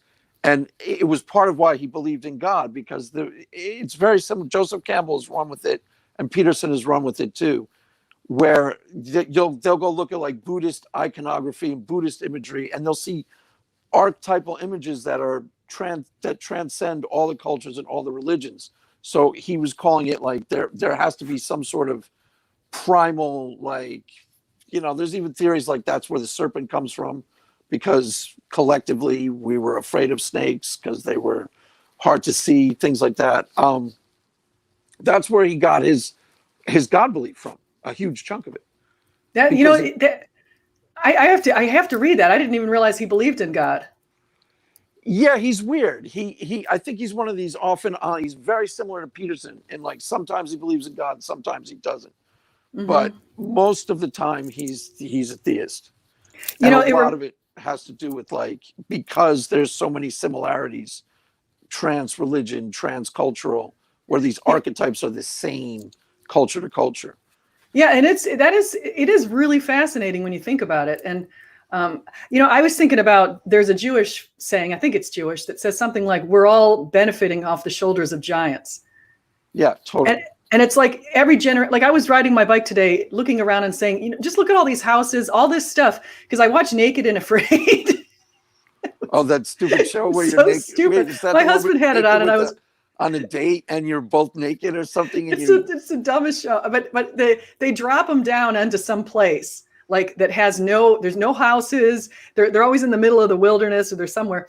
And I just watched this one yesterday, and they were dropped down, I think in Africa, and there were giraffes and leopards and all these animals around. And these people are naked, and they have to try to make a shelter for themselves, and they have to build a fire and do all this kind of stuff. And I thought to myself, the reason that's unrealistic is because, if you went back hundreds of thousands of years, right, people, you're born into this. And so you start putting all this stuff together. And so no matter what, you're going to have some sort of shelter to protect you from all these wild animals. You know what I mean? Like, right. You're born into, your tribe has already worked some of this out. It's not just you and a person. You aren't Adam and Eve being transported back in time with nothing but you and your wits. Yeah. You're born into a tribe that's already got huts, and maybe even, they teach you how to hunt. And sure, I think that's what you're saying, right? Yeah, that's what I'm trying to say. So it's like, I watched the show, and the woman on the show, she got scared after 4 days and fled, because she's like, she's around all these animals, and at night you would hear snakes, and there were scorpions all around. I mean, ugh. I don't know. Well, Number one, I'd never go on that show. How do these people not get killed? Do some of them ever get killed? Yeah, no, they didn't get killed, but some of them get these awful diseases, or they get hurt pretty badly. Yeah, wow. So that show's kind of crazy. But did you watch Skylar? Didn't Skylar have a debate for the first time in a long time yesterday? Yes, CJ? I meant to. I need to go back and watch that, because he debated what's CJ, right? Yeah, CJ. Yeah, I didn't watch it. I kind of intended to, but never got around to it. Skylar is one of the only atheists that that now is following me on my new channel. I mean, my new Twitter, and he actually likes to call me out pretty often on my tweets, because he doesn't like anything positive about the conservative group. So, yeah, well, you're becoming more like, you're still a registered Democrat though, right? Or no? Yeah, I'm a registered Democrat, but I have to admit, on certain social issues, I'm leaning to the right now. So same thing is happening with me. I'm still technically a registered Democrat, but there's a lot of things that they're heading in directions that I think are insane, like defund the police, and all the woke activism is, you were talking about Dr. Seuss. The stuff is getting crazy. I mean, it was like a parody a month ago. It was practically satire, and now it's like beyond parody. Canceling Dr. Seuss, the thing with Gina Carano, is that her name? Yeah, Carano. Madness. It's just getting totally nuts. Well, that's a large reason why I had a lot of reasons for getting off of Twitter on my public account. Yeah. And Yeah, that's no, a I big know one. you're I actually smart, actually, because it's dangerous now. it's very dangerous as far as employment. Yeah.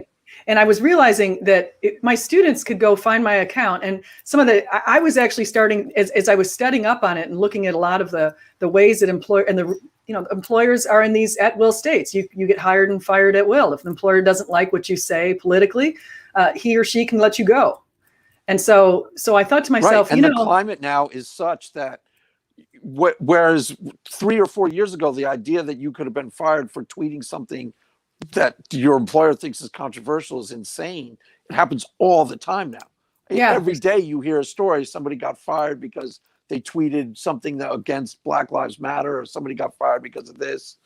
And you dig in and you're like, wait a minute, that how could they be fired over that? So you got to be careful. Well, that's why I decided, I realized, I started, as I'm reading it more and more and seeing it happen more and more, I start telling my students to watch out with what they tweet. And then I realized I'm sitting on an account that has 90,000 tweets. Who knows what I said 3 years ago, but I have people who hated me so much that they would go through my tweets from 2014. Right. And the one you said about hell, they'll present it to your employer. Yeah. It's like I said a dumb tweet. I've said some dumb tweets and I've deleted them, but unfortunately I have people who like to capitalize on those dumb tweets. Right. So then I realized I better just get rid of this whole account. I don't need it. It's funny because I said that to Florida Line when she tagged me once. I didn't realize she was doing that to me too. I just have much less controversial tweets. And she brought up a tweet from like 3 years ago when I was debating somebody on Twitter, and she was involved. And I was like, I made a video, and right immediately afterwards, I was like, look, I don't care what you tweeted 3 years ago at all. I don't know what you tweeted. I don't care. I don't care what you tweeted a month ago. Why on earth are you taking my tweets from like years ago and like holding them as evidence? I mean, it was like such a strange idea. I don't care. I've never like saved somebody's tweet. I can't even imagine caring about what somebody else is twittering about.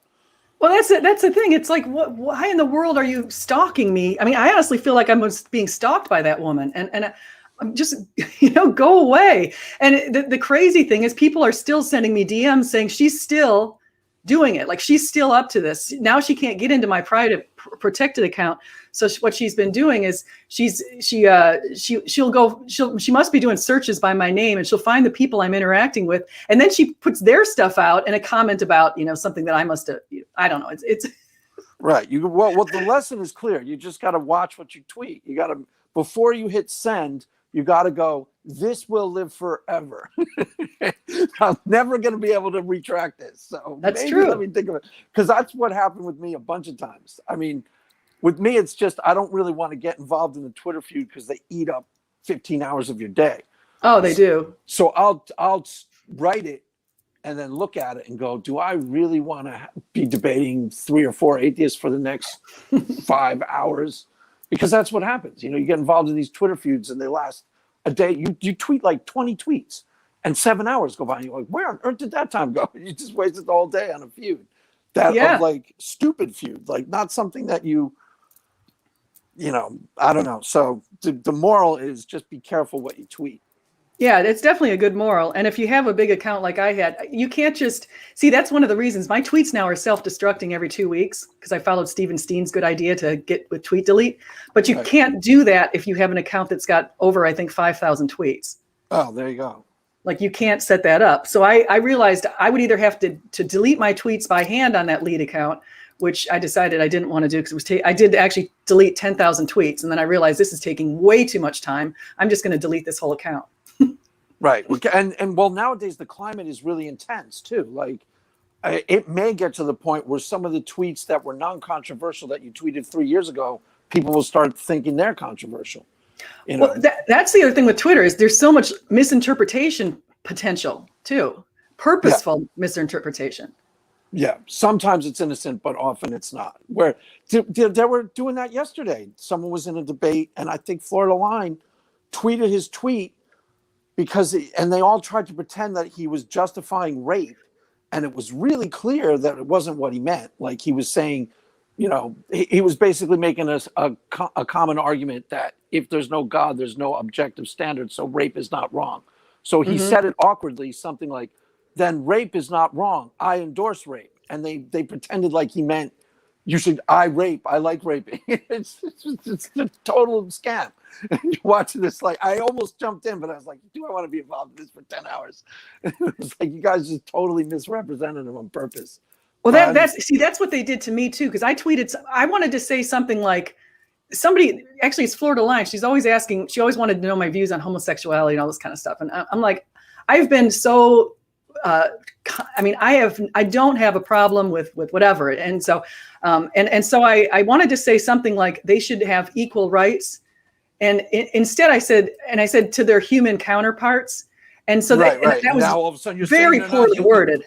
Right. They're like, you are saying we're in here, we're in here. Right. I'm like, no, I didn't mean that. I didn't mean it that way. And so I had to delete the tweet, but of course she saved it. And so, as you bringing it up, it's a scam. They don't let you say, I didn't mean it the way but you just say, obviously I didn't mean it the way you're intending it. Yeah. But they'll even gotcha nowadays on the saying they. What do you mean they? You're saying homosexuals are, people are bending over backwards to like make sure they read malintent often. Right? Yeah, I haven't read, there's a couple of books I haven't read that are classics. I'm almost embarrassed to admit I haven't read them, but I think I might go back and read Animal Farm and 1984. Have you read those books? Yeah, well, a long time ago. Yeah, they are definitely both classics, and they definitely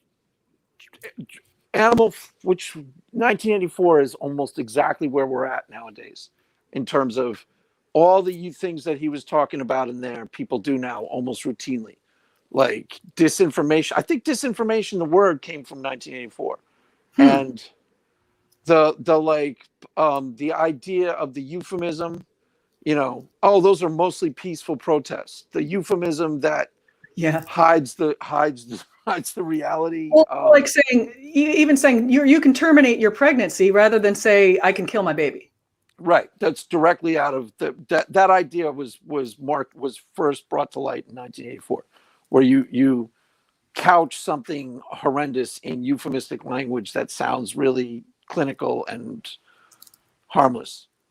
Yeah. Yeah. So 1984 is totally right, and they're running a scam now. A lot of the leftists are saying, if you think 1984 speaks about now, you don't understand George Orwell, because George Orwell was a socialist. So they're saying I can't even fathom it. It gets so stupid that I don't even involve myself. Was George Orwell a socialist? Well, okay, so yes, famously so, famous leftist, but the left has the type of totalitarianism he's talking about is starting to be adopted by the far left, where, the doublespeak, and the doublespeak comes directly from 1984. Disinformation, the word and concept comes from 1984. A lot of the stuff that he said in 1984 is starting to happen now, but it's coming from the left. That's interesting. I doubt that he would support the Soviet Union, but he might not have known the full extent of their crimes. Like, I don't know how aware, like, someone in England in the 40s or 50s was aware of what happened in the gulags in the Soviet Union. If you don't get the information, you don't know. Well, that's the thing. That was why the Gulag Archipelago was so life-changing, because it came out in 1973, and that guy had to go into hiding and produce multiple copies and do all kinds of stuff because the KGB was after him. Right. And so it was eye-opening. The whole world realized, holy cow, look what's going on over here. But totally. No, I need to look at that. I definitely need to go and get that book. But I don't know if the leftists in the 40s and the 50s had any idea of the extent of the criminality of the Soviet Union. They probably were innocent. They didn't know. So he might have said the Soviet Union is cool and good and look at their healthcare and this, but he had no idea the extent of the crimes of Stalinism. Yeah, well, that's the thing. The communism, capitalism, the whole idea is who gets the power. Like right now, our business leaders get power, but we have to realize 89% of the businesses here in the United States are small, less than 20 people. But the obviously the big corporate CEOs, they have some power right now. But the president has some power, but in communism, it's pretty much just the political party in power, and everybody else is starving. And so that's the fear. But going back to the president, actually, you know what I did? I looked up, I was curious to see what lifelong politicians' houses look like. Oh, God. Because I think that if somebody's a lifelong politician, it's not like Trump, who had money before and then came in and started, or Mitt Romney or Rick Scott or all these people who had money before. This is like the Nancy Pelosi or the Joe Biden who've been in office forever. And then you look at these mansions. Some of them have multiple mansions that they live in. And you think, yeah, they got it. They didn't get it off the salary of they got it off of, to some degree, grift in the system. Yeah, that's what I think. I mean, I don't see, is there a best-selling book by Nancy Pelosi or Joe Biden? I don't see one. No, probably not. Probably so, not. I mean, some of them do make money off best-selling books. So that's, Bernie Sanders has a best-selling book. The Socialist is making money in the free market. Right. Totally. So, yeah, Bernie Sanders. So there's but that's the thing. Bernie Sanders, lifelong politician, I should have looked him up too. Yeah, Evidence and Reason. Sal, hey, thanks for being here. Yeah. So what else do we talk about? What was the stream originally going to be about? Well, I talked about Dr. Seuss. So that was the thing, cancel culture I started up with. And actually, Phil made a really good comment in the thing. He said, apparently Dr. Seuss did have some kind of racial cartoons from years ago. He was technically, he started out as kind of a racist. If you go back and look at some of the cartoons they're complaining about, it's pretty obvious that he was somewhat of a racist. But then there was some sort of moral progression. The problem with the cancel culture too, somebody was talking about how Christians have always tried to participate in cancel culture, right? Because they used to protest the last temptation of Christ. But it was so much different because you never actually saw them doing it and thought, Martin Scorsese's about to be canceled. They had no power to affect anything. They'd protest the last temptation of Christ, but it wouldn't be removed. If anything, they'd just increase its viewership and increase people's desire to see it. And they never took it to the next step. His Last Temptation of Christ is a blasphemous movie. Therefore, we need to remove Martin Scorsese's movies altogether from the public sphere. Because with the Dr. Seuss, that was from the Dr. Seuss people. And what they're probably trying to do is preemptively remove some of the Dr. Seuss books so that Dr. Seuss himself doesn't get totally eliminated for being quote unquote racist.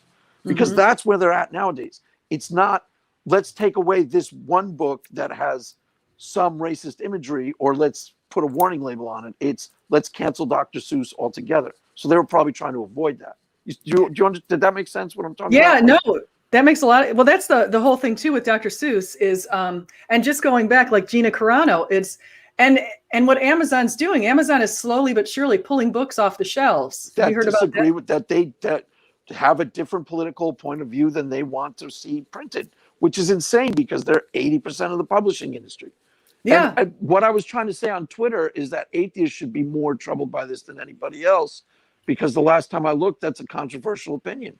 And they're going to be canceled for having anti-Islamic videos. They're going to be canceled too, if it hasn't already started to happen. Yeah. They're not going to be safe from cancel culture. Their channels will get taken down as well. Actually, there is something kind of funny related to this. What I'm noticing also is the demonetization of a lot of YouTube channels, like David Wood. He was demonetized because he did call out the Chinese Uyghur issue. And he calls out Muslims a lot. And sometimes he does it in ways that are kind of unflattering towards Muhammad. But they've demonetized him for that. And then I would mention this too. Do you ever read David Silverman's Twitter feed? I watch the fights that he gets into because I find them really entertaining, because they hate him now. He's like persona non grata in the atheist community. It's really fun because he says I guess he says stupid stuff. But no, I actually somehow caught one of his fights that he was just in, and it just totally cracked me up, because here's a guy who was liberal, who says he leaned to the left. He was in the atheist idea, because most atheists are left, most atheists are liberal, and so he said he was a Democrat, and then somehow some of these woke people concerned him. And so now he calls himself a libertarian. He says he was at the right. He showed up at that conservative conference that was just in Orlando. He was at CPAC? Yeah. No way. He was at CPAC. And so he's posting all these tweets about, about how he doesn't like the left anymore. And so all these atheists are coming back to him saying, change your channel, get down. So yeah, totally. But the guy, a lot of them always complain about, there's two people like Dave Rubin and Tim Pool, who both were leftists. Dave Rubin, do you know him? He used to be on the Young Turks. I like him. See, okay, so that's when I say it seems like I'm becoming more conservative. A lot of people will say he's really conservative. I find myself agreeing with him almost routinely, almost round the boards. It's not so. It's like I think cancel culture is so destructive and toxic because it also is just a chilling effect on what people feel comfortable talking about. Self-censorship is just as chilling. If you don't if you feel like you're going to be like, people are going to shout you down for having your opinion, you just won't say it, Yeah. Well, that's the other thing. That's how I actually thought about the David Silverman thing. So I was going through his timeline because I was seeing him getting in all these fights, and I don't know why that amuses me, but it does. And then I saw this one woman who's a lesbian who has a channel here, and I'm forgetting her name, but she had like 600,000 subscribers, and some of her videos look like they might be even porn videos, which I don't know, but somehow she's got all these. But then lately she started getting on this thing where she wanted to take the T out of the LGBT, and she's put out a couple of videos, and she got demonetized. Oh wow, she'll get killed. She'll get crucified for that one. Yeah. So they go after J.K. Rowling all the time. I'm not really sure what the. A lot of times I don't investigate this stuff well enough to know what the actual offense is, but they hate J.K. Rowling now, and she's like a feminist. Yeah, she said she had got a group of people. Well, she got a group of people to sign something, and I don't really recall exactly what that was, but I think it did have to do with the trans population, though. Oh, totally. Well, did you see the whole melodrama last year where they quit the atheist experience? Yeah, that was that because then I was wondering where Tracy went. So I went and I found her. She's still on Twitter, but like she was tweeting stuff about interior decorating. It wasn't anything like what she had been doing. Oh, she's not an atheist activist anymore. She's been like demonetized. It looked like it looked, at least when I looked at this was a while ago. I looked and all I saw were tweets like about like fancy home designs. Wow. So I don't know what happened to her. So yeah, Sal is making it. He said Amazon is now blocking publications, and it is, and that's scary because it's terrifying. And these people say the argument you always hear is private companies can do whatever they want. That's just not true. I mean, private companies are still subject to the law, and if a private company bought up all the roads to Manhattan and then basically arbitrarily decided who could drive through and who couldn't, people would be justifiably outraged. Well, that's kind of what's going on. That's exactly what's going on. They own almost all of cyberspace, and they say it's because the violation of terms of service, but they seem to be very, very arbitrarily deciding who violates the terms and who doesn't. And that creates a chilling effect. I mean, a lot of the reason why people start videos, a lot of the reason why most atheists became atheist YouTubers is because of the opportunity, because of the audience. That's a huge reason why people do some of this stuff. That's why they call them grifters, because they're like, David Silverman's just looking for an angle to increase his audience. That's what a lot of people, the theory is, because there's reality to it. The reason why a lot of atheist YouTubers came out is because they started in this space. So they were like more popular for a while. So you come into YouTube and you're like, hey, wait, I can make some money making atheist videos, and this is kind of interesting. Next thing you know, you're a public atheist, right? Yeah. I mean, that's how it goes down some ways.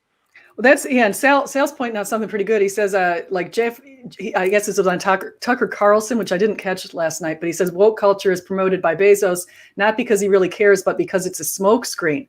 See, that's interesting. Smokescreen for what? To get rid of conservatives. Well, I think with Bezos and people like him, I think what they're doing is a lot of they want their companies to appear like they're woke, like they want to virtue signal. Yeah, And definitely so that. That's we're definitely going seeing on. a lot of that. Hey, Digital Hammurabi's in the chat, and he says he's definitely in it for the money. Dr. Greg. Josh, he's raking it in. And the sad part is Dr. Josh is getting rich off of his streams with Skylar, and he's not sharing it with us, the little guys. That's the Well, no, part that I don't think Dr. Josh takes anything on his streams with Skylar. oh, he doesn't. Did you see Well, Skylar's? I only meant that playfully. You always got to caveat that because you start teasing Dr. Josh and he knows you're kidding, but then somebody else will go, yeah, you're right. And you're like, well, wait a minute, I was only kidding around. No, I think he let Skylar keep all the proceeds. But did you see Skylar's video with his house? I did not. I forgot to watch. I meant to watch. He's got a nice house. It's a really nice to? house. He's in St. Augustine. He's near the beach, and he's got the same thing. I live in the same kind of situation where I've got in my neighborhood. There's ponds everywhere, and there's alligator signs like "Beware of the alligators," and there's turtles and there's snakes, and he's in that too. And so I see alligators. I take pictures of them on I tweet them usually when I see them. Do they never attack people? No, they have. Like there was they take them out of the ponds. The Florida Wildlife Service comes around and takes them after they're, I think it's over 4 feet. So as soon as they're dangerous. But yeah, they can, like one of them attacked a dog. Yeah, I would think that would happen a lot, right? It's strange. It doesn't really happen that much. So because that's the only. Josh watch? Is Dr. Josh still in the audience? Did he watch Skylar yesterday? Oh, he said Skylar got an amazing deal on that house. It was fantastic. That's awesome. No, wait, what did you just say? Did Dr. Josh do what?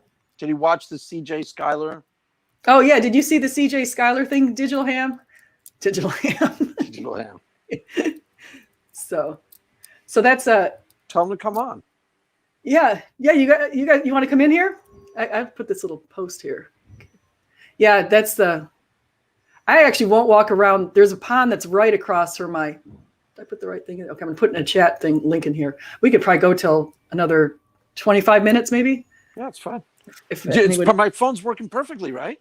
Yeah, it really is. It's much better than before. Router. It was totally the routers. Thank God. Now I can, because I was avoiding StreamYard streams because I couldn't use them. Yeah, no, it works perfectly. So yeah, I agree with evidence and reasons that Sal, he's just saying that Amazon would prefer the culture of Seuss over BLM rather than seeing Amazon's business practices. Actually, you know what? I just wrote a case on Amazon and I'm getting ready to submit it to a journal, but I studied, I did like a little business case and critical incidents.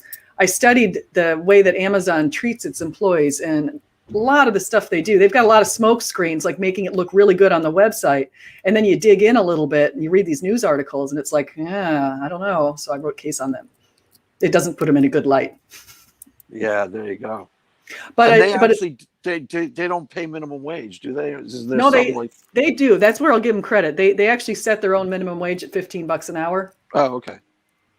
But yeah, Josh can't come in. He says he's working, so that's too bad. So, what was I going to say? So yeah, Amazon it's some of the practices that they do. Here's what they do. If you work there, if you're in the warehouse at Amazon, there is a camera that films you all the time. And it's actually, it's monitoring your movements and your productivity. And you're allowed a certain percentage of time. You're allowed in a 12-hour, I guess they work 3 12-hour days a week. And in that time, they allow them, I think it's 20 minutes or 30 minutes, I'm forgetting right now, of time to go to the bathroom or to walk around away from their workstations. Right. And they're supposed to, they also have these quotas on how many boxes and all this other kind of stuff.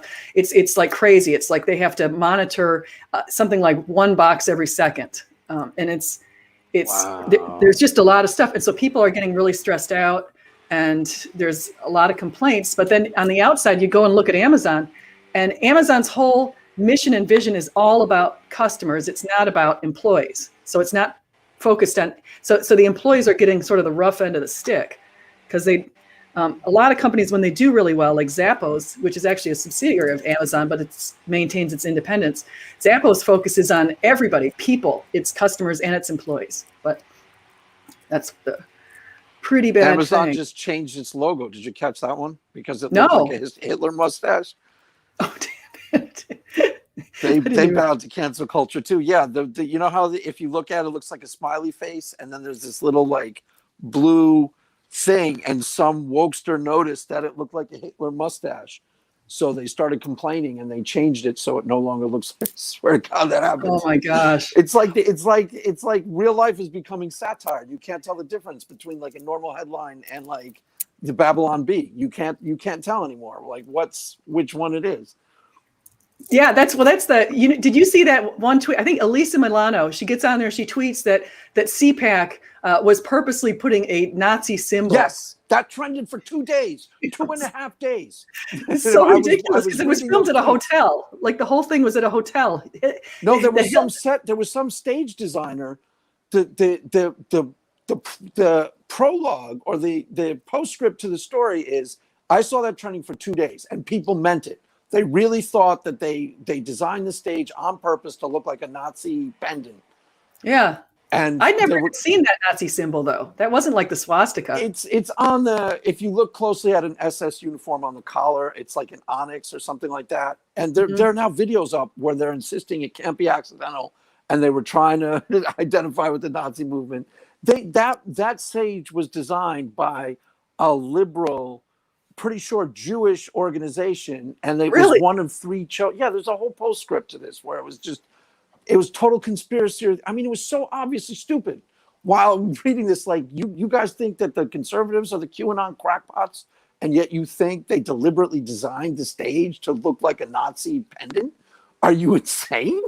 I mean, it was, to me, it was like so obviously insane. And no, it was they farmed out the set design to some liberal organization. I saw that somewhere yesterday. I forget where I saw that. Maybe. See, that's interesting. That's the thing. People they're so busy looking for like signs in the sky or what's that? For gotchas, for like. Yeah. Oh, they're not even. That's what Alyssa. Oh, they're not even trying to hide it. It's yes. Like, what? And then it trended all 2 days on Twitter. Anytime you see anything conservatives trending on Twitter, I'm always like, oh God, this will be good. And it's like, it's do you think Trump would, like, if he does run in 2024, do you think he would win, or do you think that it would be better to have another Republican try to run? Win the presidency or win the nomination? Yeah, well, win the nomination easily. I think he'd easily win the nomination. But win the presidency. I don't know. The hard part about Trump, it'd be really interesting to see your governor is the second. That's like the second most prominent conservative right now. DeSantis, yeah. And DeSantis is a lot smoother. I mean, when you see him talk, he doesn't have any of the Trump baggage. Like he seems really sharp, and he went to Harvard, and he's really, really like on the ball with facts and data. And when he starts talking about the mask mandates, and he's like, well, here's what I'm always impressed with how smart he seems. So it would be different if he ran. It would be harder to demonize him as, a total fruitcake like they do with Donald Trump. Donald Trump sometimes steps into his caricature, right? And there are a lot of like legitimately, my family, for example, my sisters can't stand Trump. Like they foam at the mouth at the mirror. So many people do that. That's my parents. And he was so polarizing. And it's hard to say if that was, it would be interesting to see how much of that was media generated, like, because they'll try to do the same thing to DeSantis, but it won't work. So Trump would easily win the nomination, and DeSantis probably wouldn't even enter the fray if Trump declared. But then he'd probably struggle to win the presidency for the same reasons, because he's so polarizing, and some people are legitimately think he's, what the caricature says he is. Some people honestly think he's like that. They can't even talk about him. They get so. My sisters yesterday, that's like my parents. My parents is New York City the dystopian hellscape that it seems to be, and my sister Marietta acted like that wasn't even a thing. She's like, no, that's just Trump lying all the time. I'm like, okay. I started this video off talking about Andrew Cuomo, how he goes around kissing. He says he goes around kissing everybody. I'm like, this guy is nuts. Who does that? Hey, we got Danny here. I don't know if I've had Danny on before. Hi, Danny. Maybe once before, but I literally just got on your channel and I saw a StreamYard link and I can't help myself. It's like very shiny. Then a StreamYard links, I look at them and yeah, you got to click it. It's like a drug. it. I got to be on this. I got to be on this stream. But y'all are talking about, I mean, I can see obviously the title of the stream.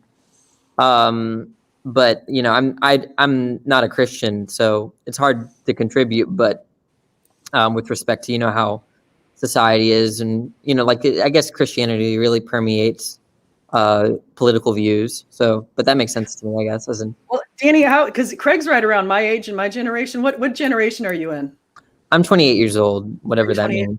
Well, because it's interesting because I isolated data from the World Values Surveys, and I've noticed that the younger generation definitely has got a lot of more left ideas today, and so that would be your generation that you're in, and it seems like you're pretty consistent with that. I think that well, I don't think that the left has any solutions, but I don't think the right does either, and not ideologically speaking, in terms of leadership. I mean, I just like when Biden got elected, I mean, I just don't think I could see like maybe some like there's like culture wars, and I'm bracketing those issues, you know. I understand that those are bigger issues for some rather than others, but in terms of like economic well-being, I just don't really see a big difference. I don't, you know, but yeah, I could see it from the perspective of a Christian why you would want someone that, you know, is against abortion. And I guess I don't know what this business of religious freedom, I don't know what's at stake exactly, but I have, my parents are one issue voters with respect to abortion. I kind of don't blame them. So I don't know. Yeah. So are your parents Republicans? Yeah, they're pretty Republican, but I'm philosophically lean towards, you know, I think pro-life positions are probably a little bit stronger morally speaking. But so I could see why, you know, why the horror of abortion might push someone to vote always right, despite all the other concerns. So yeah, I mean, 60 million people have died. When you're in a country where a turtle egg and an eagle egg have more rights than a human unborn baby, we got problems. I mean, right now, eagles have been off the endangered list since 2007. But if you take an eagle egg, you can go to prison and be fined thousands of dollars. Yeah, I mean, being a non-Christian, that still seems like, you know, like what you're saying. I kind of sympathize with what you're saying. It does seem kind of nuts. And then the typical arguments for abortion, like the pro-choice arguments, are some of the worst arguments I've ever heard in my life. The violent argument. It just is poisonous to my ears. I think there is a way to be pro-choice, on my view, but it's nothing like. It's the way I characterize that position is nothing like the way it's characterized and on like on Facebook or something, right? But there was an interesting paper that I read recently. It was a philosopher. He wrote a paper saying that if you're the sorts of reasons that people put forward for abortion, well, it seems like infanticide is just as morally permissible.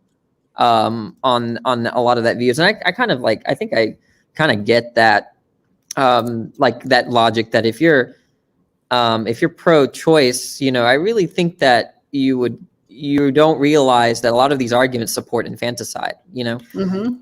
Like take the rape example, that I think that argument supports infanticide, I think. Otherwise it's a red herring, you know, because think about it, like, obviously, we wouldn't kill a toddler because it was conceived by rape. No one is going to provide that argument. So then the conversation then goes back onto the difference between a toddler and, let's say, a fetus or a zygote. You know, so the rape and incest questions to me are just are gigantic red herrings that everyone falls for.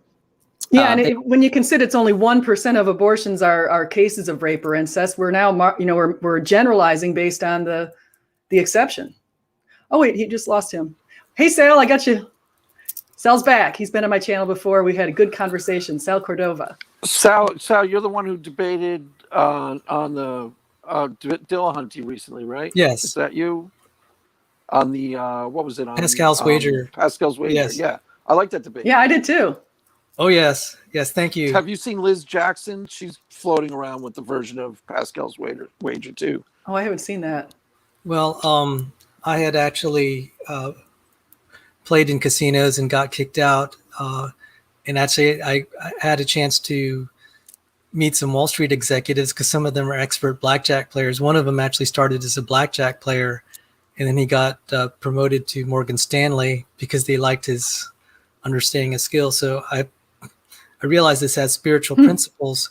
And in business environments, we make lots of decisions with incomplete information. This is just like, it began to affect my That's true. perception of religious decisions. I just wanted to add, having been an immigrant in the United States, and it almost puts tears in my eyes. I arrived in the United States in 1966 at the age of 3, and I've had the perspective of seeing how the culture has changed in that time, the values. So when we think about politics and just like the change is the difficulties, the cultural change far more than just our political leaders. And the public school systems have instilled some pretty terrible values. I mean, I was still around when they were, I'd have to say the Pledge of Allegiance, and I mean, whatever anyone feels about that, I'm just pointing out how the culture has changed. It's very sad for me to see people denigrating, like Cuomo saying the United States isn't that great. My mother and father, well, my mother especially, her town was liberated by Americans. She knew of American soldiers that died to liberate her village in the Philippines. Wow. And to hear just the awful things that they're saying about the United States, it's very hurtful because there are a lot of people. Yeah. In that study I was just talking about that I'm trying to get published soon. I'm actually just pretty much almost finished it. And my co-authors have it now. But the thing that we found was that the younger population is much more likely to be unpatriotic. Yes.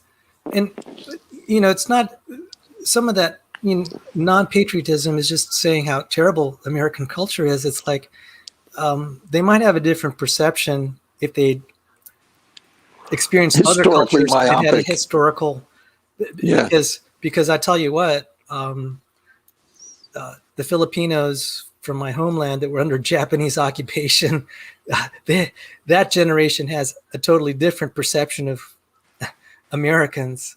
And even the Japanese, I saw this when MacArthur was the military governor for about a year after Japan surrendered. The Americans became very popular. There's a reason Japanese adopted so much of Western culture.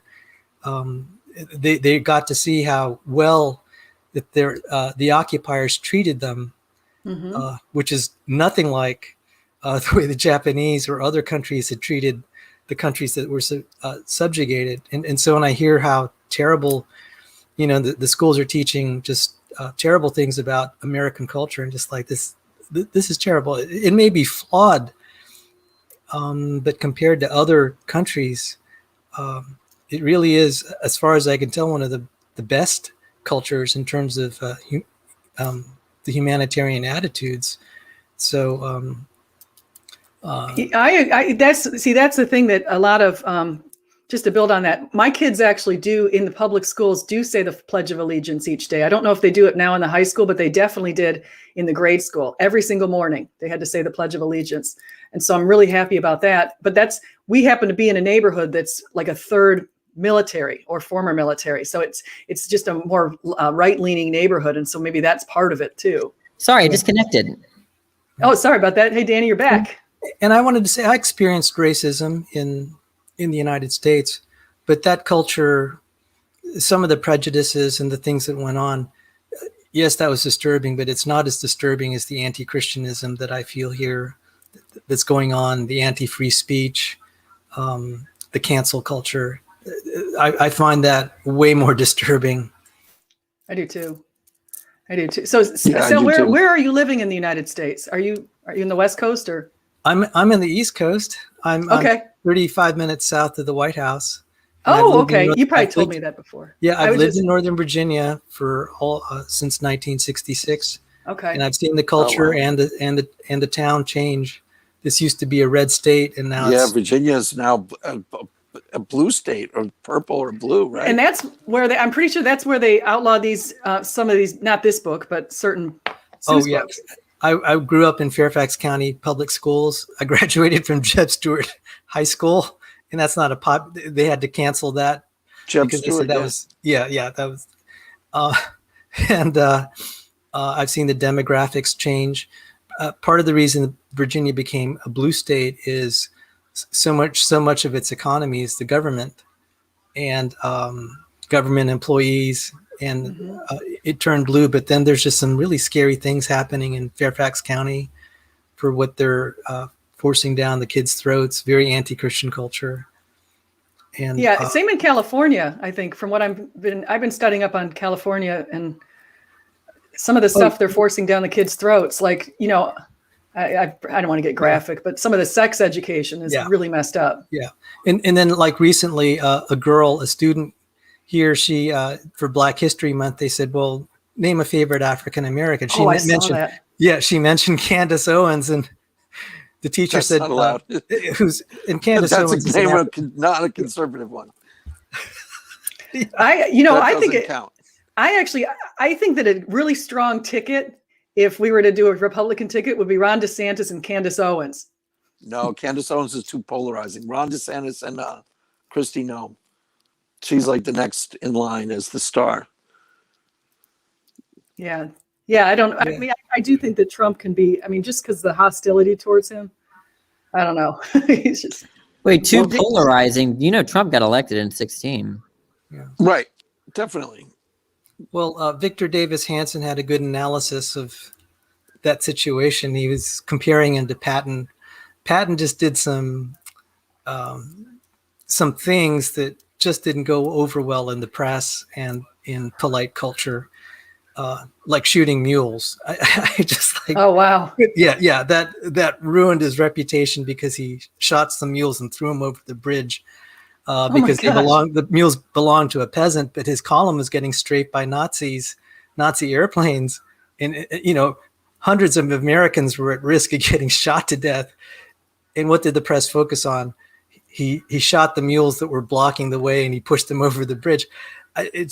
Trump has a way of just attracting those press headlines. Yeah, totally. Yeah. And he made it work for him up to a point. But then he also makes it work against. There was a lot of people. I don't know. It's hard to say. It would be interesting to see somebody else run to see how much he was the polarizing agent and how much it was press distortion and manipulation. It's hard to fully gauge that, I think. But I just wanted to just close the loop on Candace Owens. The teacher, Candace, for those who don't know, Candace Owens is African American, and they accused her of being racist. I was just laughing. Wow. The teacher, and no justification as to just the way that they treated that student. This is, to me, that's scary. Oh, it's very scary. And that just does, we see stuff like this coming out of a state like Virginia that's arguably one of the best states in the nation, and it just it kind of spreads out into all these other states, these ideas. And so, yeah, that's the thing. And so you also said one of the reasons why I asked where you were from is because you mentioned the racism. And I think that could also vary a little bit on what part of the country you're in the United States. Some places might be worse than others. Virginia's kind of an interesting place because they're near Washington, D.C., but they still, because of the Civil War legacy, there are a lot of leftovers. For example, my sister, when she got married in the 60s, only 3 months earlier did Virginia repeal its mixed race marriage law. They would not have been allowed, and I can't, now looking back, I'm like, I couldn't believe that law had stayed that long, but it did. But then you go to DC where there are all these diplomats and you just see this international culture. So it was really kind of strange being raised in Virginia. We had all these very southern roots that were definitely racist leaning. and laws still on the books, but yet you had a very multicultural environment. And then eventually the import of all that culture and all the different cultures coming into Virginia just totally changed things. For example, I looked at my yearbook. Everyone was almost Caucasian. I was the exception. I went to my old high school like 40 years later. The demographic had totally changed. It's almost all Hispanics now. And Oh, wow. It's just, I mean, there's cities that happen like that. I mean, not that that's bad in and of itself. I mean, obviously, I'm not Caucasian, but I was just noticing all the cultural changes, just the rapid movement of people in and out. It's kind of startling how quickly things can change. One of the things that kind of is piggybacking on that, and I probably have maybe about 10 more minutes, but one of the things that I noticed is that kind of speaks to what you're saying, and just this idea of Asian Pacific Islanders actually having a harder time getting into places like Harvard. Did you hear that? Oh, yes. I mean, not because of there's not paying attention to qualifications. Yeah, I've heard about that. Oh yeah. I'm very sensitive to that. It upsets me. I mean, I'm for more representation across, but quotas are not the way to do it.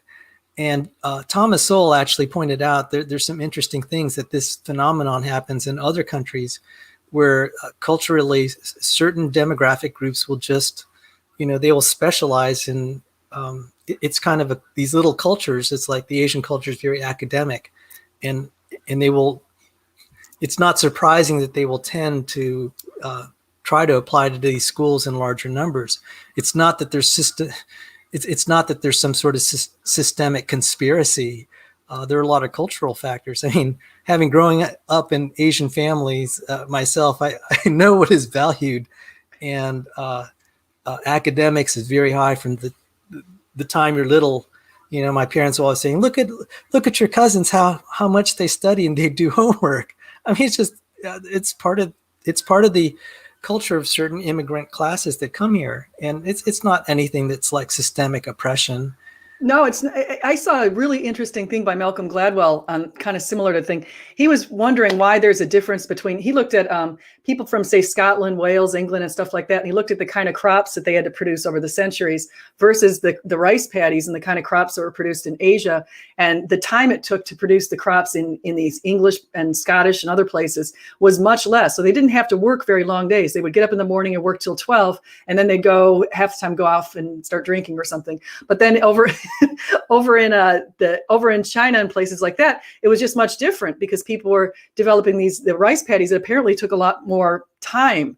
And so he said part of that breaks into this work ethic. And so there's a reason why Asians, Pacific Islanders, and Ashkenazi Jews actually have really high IQs relative to the regular population. It's a higher average IQs. And a lot of it is because culture and what they promote. Like my friend who's Jewish, she doesn't put her sons into any sports because she says they don't want to have focus on sports. They focus on academics, period.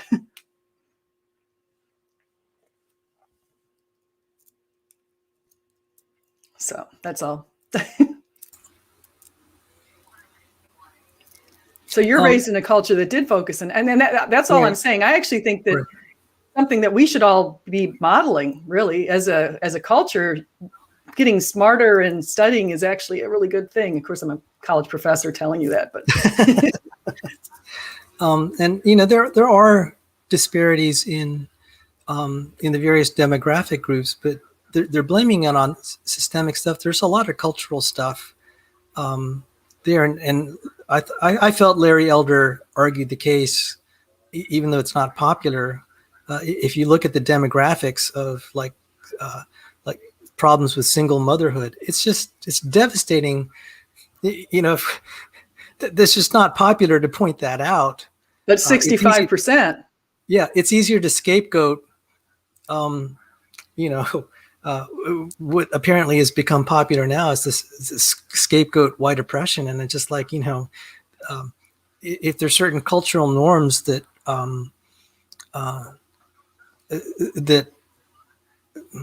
that facilitate single motherhood and fathers running off, the kid, you're just not giving the kids a chance.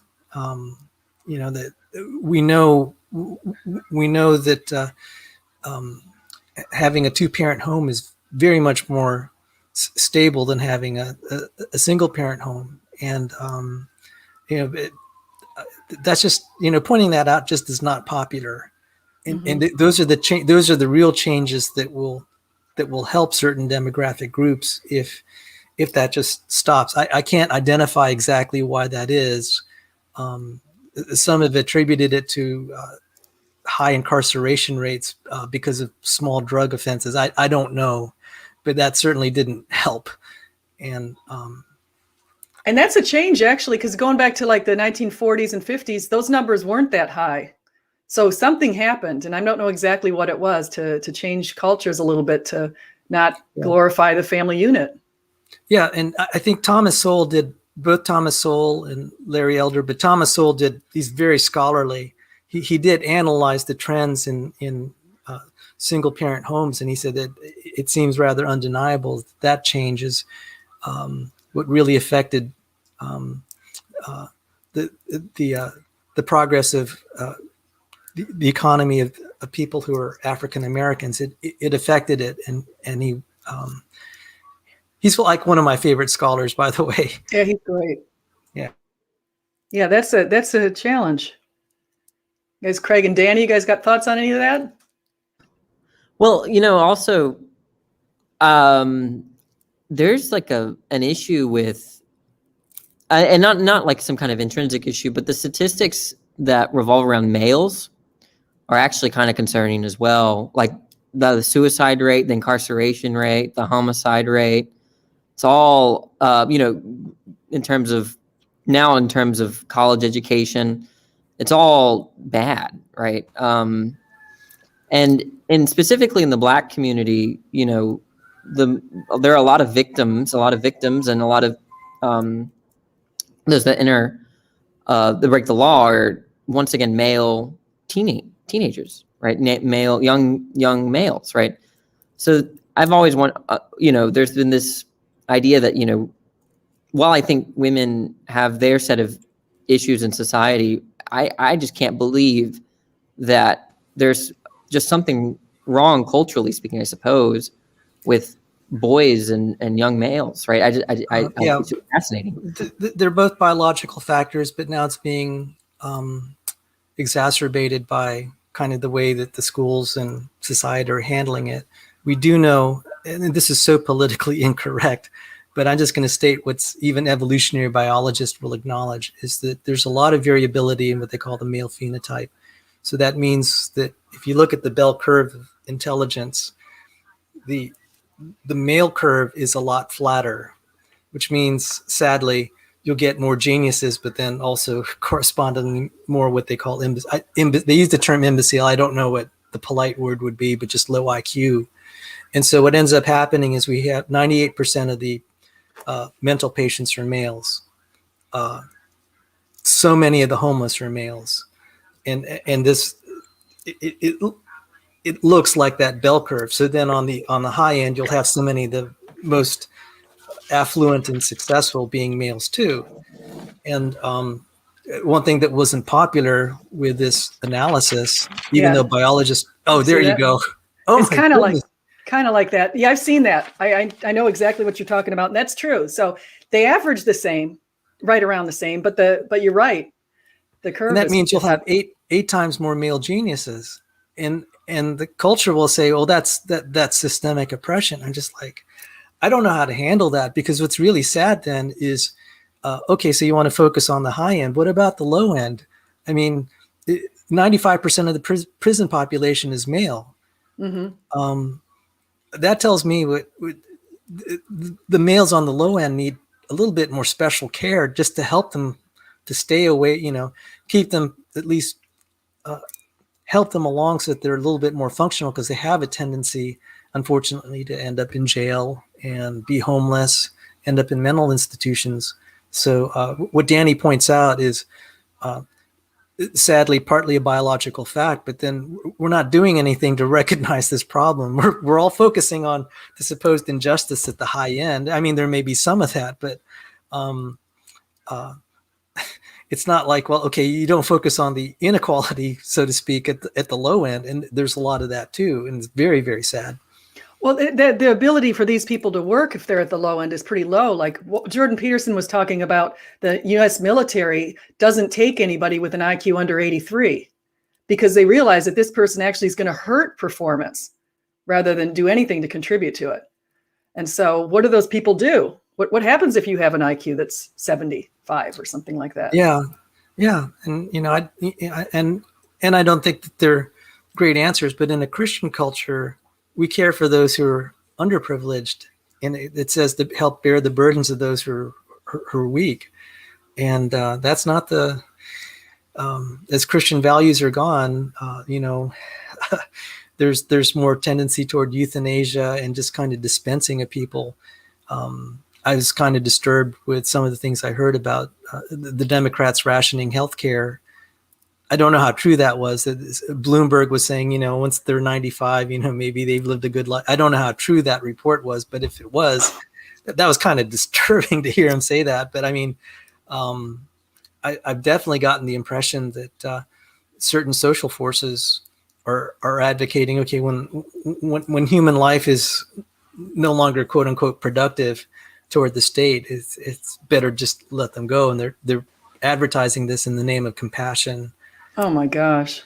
Yeah, there's a trend towards that. That's definitely a real thing. Yeah, that whole idea, the euthanasia, suicide, and abortion, to me are all very related because it's us saying that, guess what, we get to play God. And then it sounds like the Democrats are also playing God by saying we've decided that you've lived a good life.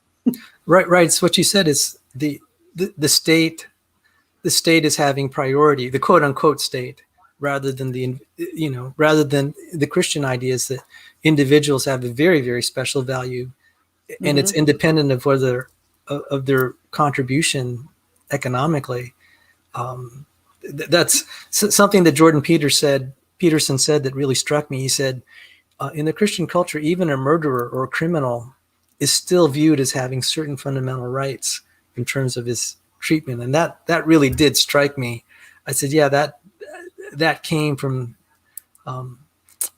Christian values. Because when I ask atheists, or, where do you get your values and meaning?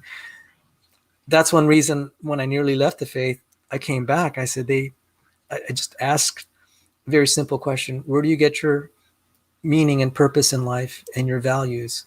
And I could never get a straight answer. And I said, okay, I'm going to go back to Christianity. That's good. I'm glad you did. So listen, we're coming up. I got to go on Granny, Godless Granny's channel in 45 minutes. So I want to go get a bite to eat and stuff first. So I wanted to say, did you guys want to let us know where we can find you? And I'll try to get links if you want to put links into channels or anything like that. Actually, I've got Craig's and Sal's. I don't know if Danny has a channel. Yeah, I have a channel. Do I just tell you the channel? Do I give you a link in the private chat or something? Yeah, tell me what it is, and we can share it. Phil Talk, but I just created it like a month ago, so I might have to give you the link to for easy so you don't have to navigate through all it. I'm pulling it up right now, but okay. But the channel is dedicated to like philosophical conversation. It's not specifically atheist centered because I'm not a Christian, but it's supposed to be more generic, more open to various views or various positions. But I just put it in the private chat so you can do. Oh, that's just youtube.com. I'm sorry, one second. I have it right here. I'm sorry to take your time. I've got Sal's, and Sal, you just put your thing in there too. So I'm going to post links. He's at Evidence and Reasons. And then also you just said Phil Talk, PHIL, like philosophy talk. Yeah, exactly. And it's the link right above what I just posted. Phil Talk. Perfect. And I've got Craig's too. I actually normally automatically populate my thing with all these channel links. So I'll just put those populations in there. So that's good. So you guys have been great today. Oh, Yeah, this was thank you for fun. having us, and it's great seeing you, and your family's in my prayers. Yeah, thank you. And so actually, are any of you going on a channel to debate soon or anything like that coming up? Well, No, I'm I'm not. interviewing Stephen Law Oh, on okay. Saturday. I've had him. What? I've had him You on know my him? channel. Oh, nice. Yeah, I like him a lot. But I'm interviewing him Saturday on my channel. Nice. Yeah, there are always things going on my channel almost every other day, usually science related. Since James Tour is having his abiogenesis series, I think I'm having after shows on that, and we're Oh. talking about the wonder and miracle of life. And he's a good friend of Hugh Ross, and it's not well known that he converted an atheist Nobel Prize winner to Christianity, and it entailed some of the stuff that he's teaching now. So I'm excited about that. Wow. Yeah, I've listened to him, and what is he, an organic chemist or something like that? He's a synthetic chemist, and he's calling out kind of either the self-delusion or fraud that's going on in the Origin of Life community that's trying to suppress the miracle of life. And this is really a big deal because he's like one of the top 50 chemists on the planet. And when he speaks, this is very authoritative that he's coming out and just calling out the fraud that's going on in the abiogenesis community because it's misleading people. One of the reasons I think his boss, Richard Smalley, who had been diagnosed with cancer and became a Christian, I think it was influential to show that God created life.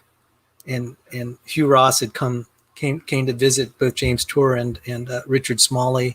That was really important in the conversion of Richard Smalley. So that's why I think this is really great. We're showing how science can point people in the right direction, and we can view ourselves as created and special in the eyes of the Creator. So he doesn't go that far. He just argues pure science, and it's really kind of a headache for the uninitiated. But I think this is going to be probably some legendary talks, and I'll be having after shows on that. I'm kind of avoiding debates because I think sometimes it's just too much theater and not enough substance. I'll do it for advertising. So Yeah, no, that's good. I mean, James Tour did a really good analysis. He was talking about people are pretending like they can form, and I'm so confused about this, but they were pretending they could form their own cells or their own things like that. And he said it was something like taking a Corvette, taking the insides out of the Corvette, and then rebuilding it supposedly, and then claiming that it all just popped into something like that. I forgot how he did it. Oh yeah. He has very good analogies. So that's all. My channel is be focusing on education and helping Christians through science curriculum. We may expand. I'm hoping to expand because now we're getting interest from high schoolers asking, how do you know God exists, and why would you believe the Bible? Oh, wow. And, yeah, because a lot of churches neglect this because they feel actually pretty uncomfortable talking about apologetics. So this is actually that'd probably be a good future topic, is why do churches not teach apologetics? Why is it people like you and me? So that's so true. That's so true. And I finally figured out the answer. So maybe we can have a show on that sometime. Yeah, I would love that. I'd love to have all of you back on. You guys have been very, very fun today. Yeah. So it was a good stream. Thanks, great. And pleasure meeting you, Craig. You too. You too. Danny and I know each other. So yeah, I was about to say nice meeting you, Sal, but you beat me to it. Well, great. Well, thank you guys. I hope whether you eat, drink, or whatever you do it all for the glory of God. So thank you. Amen.